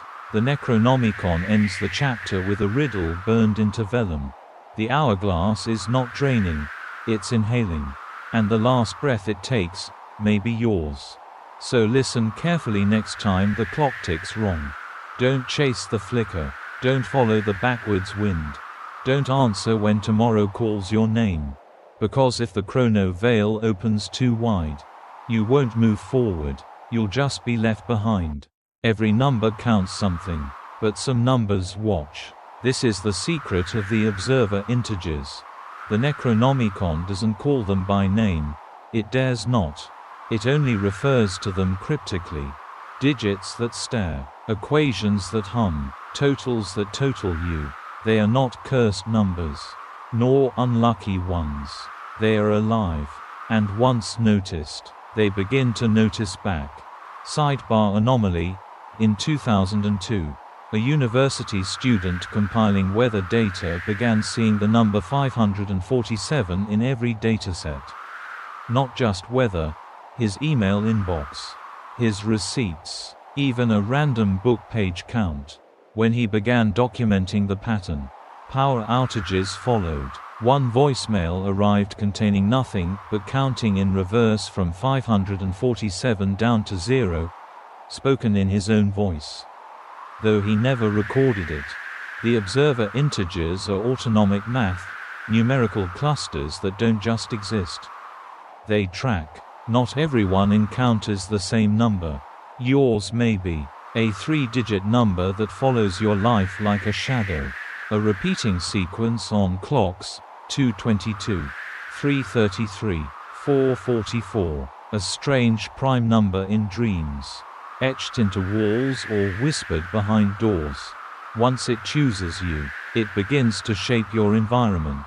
The hotel room number you're given. The page a book falls open to. The number of times a stranger knocks before entering. It embeds itself into coincidence. Until coincidence becomes structure. Quirky interpretation. The Numeric Whisperers, a rogue collective of arithmomancers, believe these integers are anchors for higher entities. That numbers like 808, 911, and 108 have always acted as beacons, allowing transdimensional thought forms to monitor us through math. They believe counting is a form of invitation. The Necronomicon warns in a spiraled footnote. Once an observer integer is spoken aloud 3 times, its eye opens. Do not count down. Do not add. Do not divide. It prefers awareness that acts as worship. If you've ever felt watched while counting money, seen the same number in multiple places over days, had a strong gut feeling to not look at a certain mailbox or hotel door, you may already be entangled. Most don't go mad, but some begin hearing equations instead of voices, dreaming in Sudoku grids, writing long sequences they don't understand until someone else recognizes them. And the most dangerous part, eventually, you start counting too, but you don't know what. Only that when you reach the final digit, something will answer. The Necronomicon closes this cursed equation with a final note. To the world, numbers are tools, but to the forgotten architects, they are fingers. And they are tapping. So don't ignore the number that haunts you. But don't invite it either. Because some numbers aren't trying to tell you something. They're trying to see if you're ready. And once they're sure, they'll start the countdown. Most people think memories live in the brain. But some never belong to you at all. This is the mystery of the borrowed memory loop. The Necronomicon's ink fades in and out as it details this phenomenon, like it knows it's being watched. Thought is not origin, it is a virus in disguise. Some memories come pre-loaded. These are not memories of past lives. Not trauma flashbacks. Not false recollections. These are impossible remembrances, detailed fragments of lives you've never lived. Places you've never been, in languages you never learned, but can somehow understand. Sidebar contamination. In 1983, a woman in Argentina began drawing a city in painstaking detail during sleepwalking episodes, towers, bridges, signage. Experts assumed hallucination, until an urban planner recognized the map, a never-built concept city proposed by a now-deceased architect. Only one hand-drawn sketch existed, locked in a private vault. Unseen for decades. The woman's version was identical, but updated, as if she'd walked through its finished streets. Borrowed memories are not fragments of reincarnation. They're insertions, unsolicited data packets. And they don't come alone. The Necronomicon warns. A memory is a doorway. When it swings open, the house may not be yours. You might notice flashes of emotion in response to strangers, recognition of a smell you've never encountered, nostalgia triggered by sounds that don't exist in this reality. Quirky belief. The Order of Nemo's Gate, an ancient memory cult, believes the mind is a receiver, not a storage unit. They teach that thoughts drift across timelines, and the most open minds receive cross signals from alternate versions of self. They call these moments mind leaks. Symptoms include speaking in someone else's handwriting, dreaming in monochrome, remembering childhoods that feel more vivid than your own. The danger isn't in remembering, it's in acting on them. Because once you begin to believe those memories are yours, you start making decisions to align with them. You seek people you've never met, but who feel like home. You start becoming the person from that other life. And that leaves a vacancy. You, as you were, begins to fade. The Necronomicon's final note on this subject is disturbing. If the memory begins with music, do not hum it aloud. That tune is how it finds you again. So if you ever feel like you're wearing someone else's face, weep at a monument you've never seen, know someone's last words before they speak. Pause. Question your thoughts. Because they might not be echoes. They might be invitations. And every borrowed memory must eventually be returned. You've seen the glitch. That single frame that stutters on your screen. That reflection that doesn't quite match. That moment where reality feels rendered. This is not a trick of the mind. It's the signature of the fabrication layer. The Necronomicon mentions it only in the margins of Chapter 13, as if reluctant to draw too much attention. The world is not what is. It is what holds. What holds? The layer. Not a simulation, not a matrix, but a thin veil of programming, not digital, but conceptual, logic stitched into existence like skin over a machine. The fabrication layer is the governing principle behind reality's consistency, why gravity doesn't forget, why colors remain, why time moves forward most of the time. But like all systems, it has bugs. Sidebar anomaly. In 2014, traffic cams in Tokyo recorded a pedestrian walking into an intersection, then pausing, looking directly at the camera, and vanishing frame by frame. Not blinking out, just pixel by pixel, unrendering. When slowed down, artifacts of code strings appeared across his coat. Some programmers claim the code matches HTML syntax, except the commands reference emotional states, not visuals. The layer is maintained by a process unknown to us, but some theorize it can be corrupted. Signs include repeating symbols in nature and architecture, birds pausing mid-flight in perfect stillness, objects that are suddenly mirrored, but only on Tuesdays. The Necronomicon warns, when logic loops, reason rots, the mind follows. That means if you notice the layer too often, glitches, flickers, impossible patterns, you may begin to desync. You might forget how to blink, and wonder how long you've stared. Hear yourself speaking before your mouth moves. Walk past a stranger and feel like you've just walked past a backup copy. Quirky belief. The glitch monks, a reclusive order from Eastern Europe, train themselves to navigate between reality partitions. They chant in checksum patterns, walk only in prime-numbered steps, and never sleep under the same stars twice. Their goal? To awaken within the code, without alerting the compiler. But the compiler watches, and it corrects anomalies. If you become too aware, if you begin tracking glitches, mapping the inconsistencies, the layer may attempt to rewrite you. First it edits memory, then relationships, then presence. You'll still exist, but as background. A walk-on in your own life. Familiar faces will smile past you. Algorithms will forget your preferences. Even your reflection may seem less sure of you. The Necronomicon ends this warning in a fragmented script. Do not debug what holds your world. It does not want to be known. It wants to be believed. So next time the lights flicker for no reason, when your GPS shows roads that don't exist, when you wake up and your room feels like a render test, don't ask, is this real? Ask instead, who still thinks I am?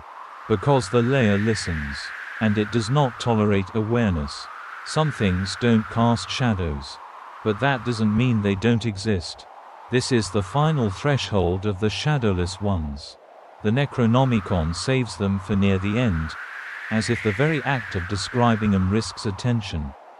The page is darker, the ink thicker, and the warning unmistakable. What casts no shadow walks in none, and yet it touches all. The shadowless ones are not ghosts, nor aliens, nor demons. They are unreferenced entities, beings that move through our world without the burden of interaction, record, or reflection. They are outside the light cycle, immune to time, unaffected by observation. You've brushed against them. In crowded train stations where you feel someone move through you. In dreams where a figure watches you, but leaves no footprint on the grass. In photographs where everyone has a shadow but one person. Sidebar deletion. In 1998, a tourist in Prague captured a panoramic photo of a cathedral. When stitched together, the crowd appeared normal, except one man, visible in multiple frames, never cast a shadow in any lighting condition. Even more unsettling, in every frame, his face was slightly different, as though cycling through possible versions of himself. Experts dismissed it as a digital error, until the original negatives showed the same phenomenon. These beings are not outside reality. They are between its frames. The Necronomicon suggests they may be part of the original null, the foundational silence before existence. Not evil, not kind, just unaligned. They do not blink, reflect, decompose, or respond to names. And yet, they move, they watch, they learn. Quirky theory. A disbanded group of theoretical physicists once proposed the idea of null occupants, entities that live within missing data packets of the universe. In short, they inhabit what isn't rendered, filling the blank spaces so that the rest of the world can continue believing in itself. But if enough people notice the blanks, if enough look into the places light doesn't touch, the shadowless begin to anchor. They crave anonymity, but fear recognition. The Necronomicon warns, when you name the unshadowed, you become part of its ledger, and the ledger balances always. Symptoms of exposure. Your reflection returns a heartbeat too late. Doors open when you're certain they were locked. People greet you with a different name, but you like it. The most dangerous symptom, silence with presence. The undeniable feeling that something is there, without heat, breath, or weight. You don't need to fear them, but you must never follow them. They sometimes appear at thresholds, doorways, elevator mirrors, stairwells. If one pauses near you and doesn't move, hold your breath. If you speak to it, and it turns its head, run. Because the shadowless don't forget. They archive. And when they decide it's your time to disappear, there's no screen, no mess, just a person who is no longer referenced by the world. Not gone, just unwritten. The Necronomicon closes with a final, hand-scratched line. They walk the unlit script. They speak the gaps. And now, they know your face. So light your candles. Keep your shadow near. Because if ever you cast none, you're already theirs. The final secret isn't hidden. It's remembered. Across time, cultures, and dreams, whispers of an idea persist. That reality is not just fragile, but borrowed. A dream not ours, maintained by obedience, illusion, and fear of the dark. The Necronomicon doesn't end with prophecy. It ends with a mirror. And in its reflection is the nameless architect. Not a god, not a demon, not even a being in the sense we understand. The architect is described only once. In a paragraph erased and rewritten 100 times on top of itself. When viewed in infrared, the text reads, "It does not build, it forgets, and what it forgets, we call real." The architect is not who created the universe. It's what created the idea of a universe. Sidebar horror. In 1979, a sculptor in Athens completed a massive installation entirely from memory, a twisting corridor of mirrors and bone-white columns. With no blueprints or prior sketches. When completed, he entered alone. He never returned. The structure was dismantled after a visitor claimed they saw themselves aging decades while standing inside. Beneath the final column, etched upside down, were the words, "It dreamed me first." The nameless architect doesn't speak. It redacts. It removes what doesn't suit the story. People, events, even you, edited like typos in its vast manuscript of being. The Necronomicon warns, when déjà vu hits 3 times in a row, stop speaking. The architect is rewriting your context. Some symptoms. Recurring numbers in your dreams despite avoidance. The same stranger appearing in multiple cities. Objects that vanish, only to return slightly changed. Quirky belief. Certain mystics say the architect cannot be fought, only remembered. That the human mind was never meant to perceive truth, only narrative. They attempt to unwrite themselves from its record by forgetting the names, burning their photographs, and becoming empty placeholders in their own lives. But the more you run, the deeper it notices you. Because the architect doesn't hunt. It curates. And some stories, some people, are too loud to be left unedited. You might begin to dream of blank pages where memories used to be. Feel like someone is about to speak, but never does. Glimpse the you who never existed. Smiling through mirrors. The Necronomicon ends on a torn fragment, buried beneath layers of false pages. It reads, "If you are still here, you are the glitch. The architect sees you, and now it must decide, fix you, or use you. So whisper your name only in silence. Hide your outline in the crowd. Forget the question, because in the end, the greatest secret isn't about monsters, or books, or shadows. It's this: you were never the narrator. You were the footnote, and something else has been reading you this whole time."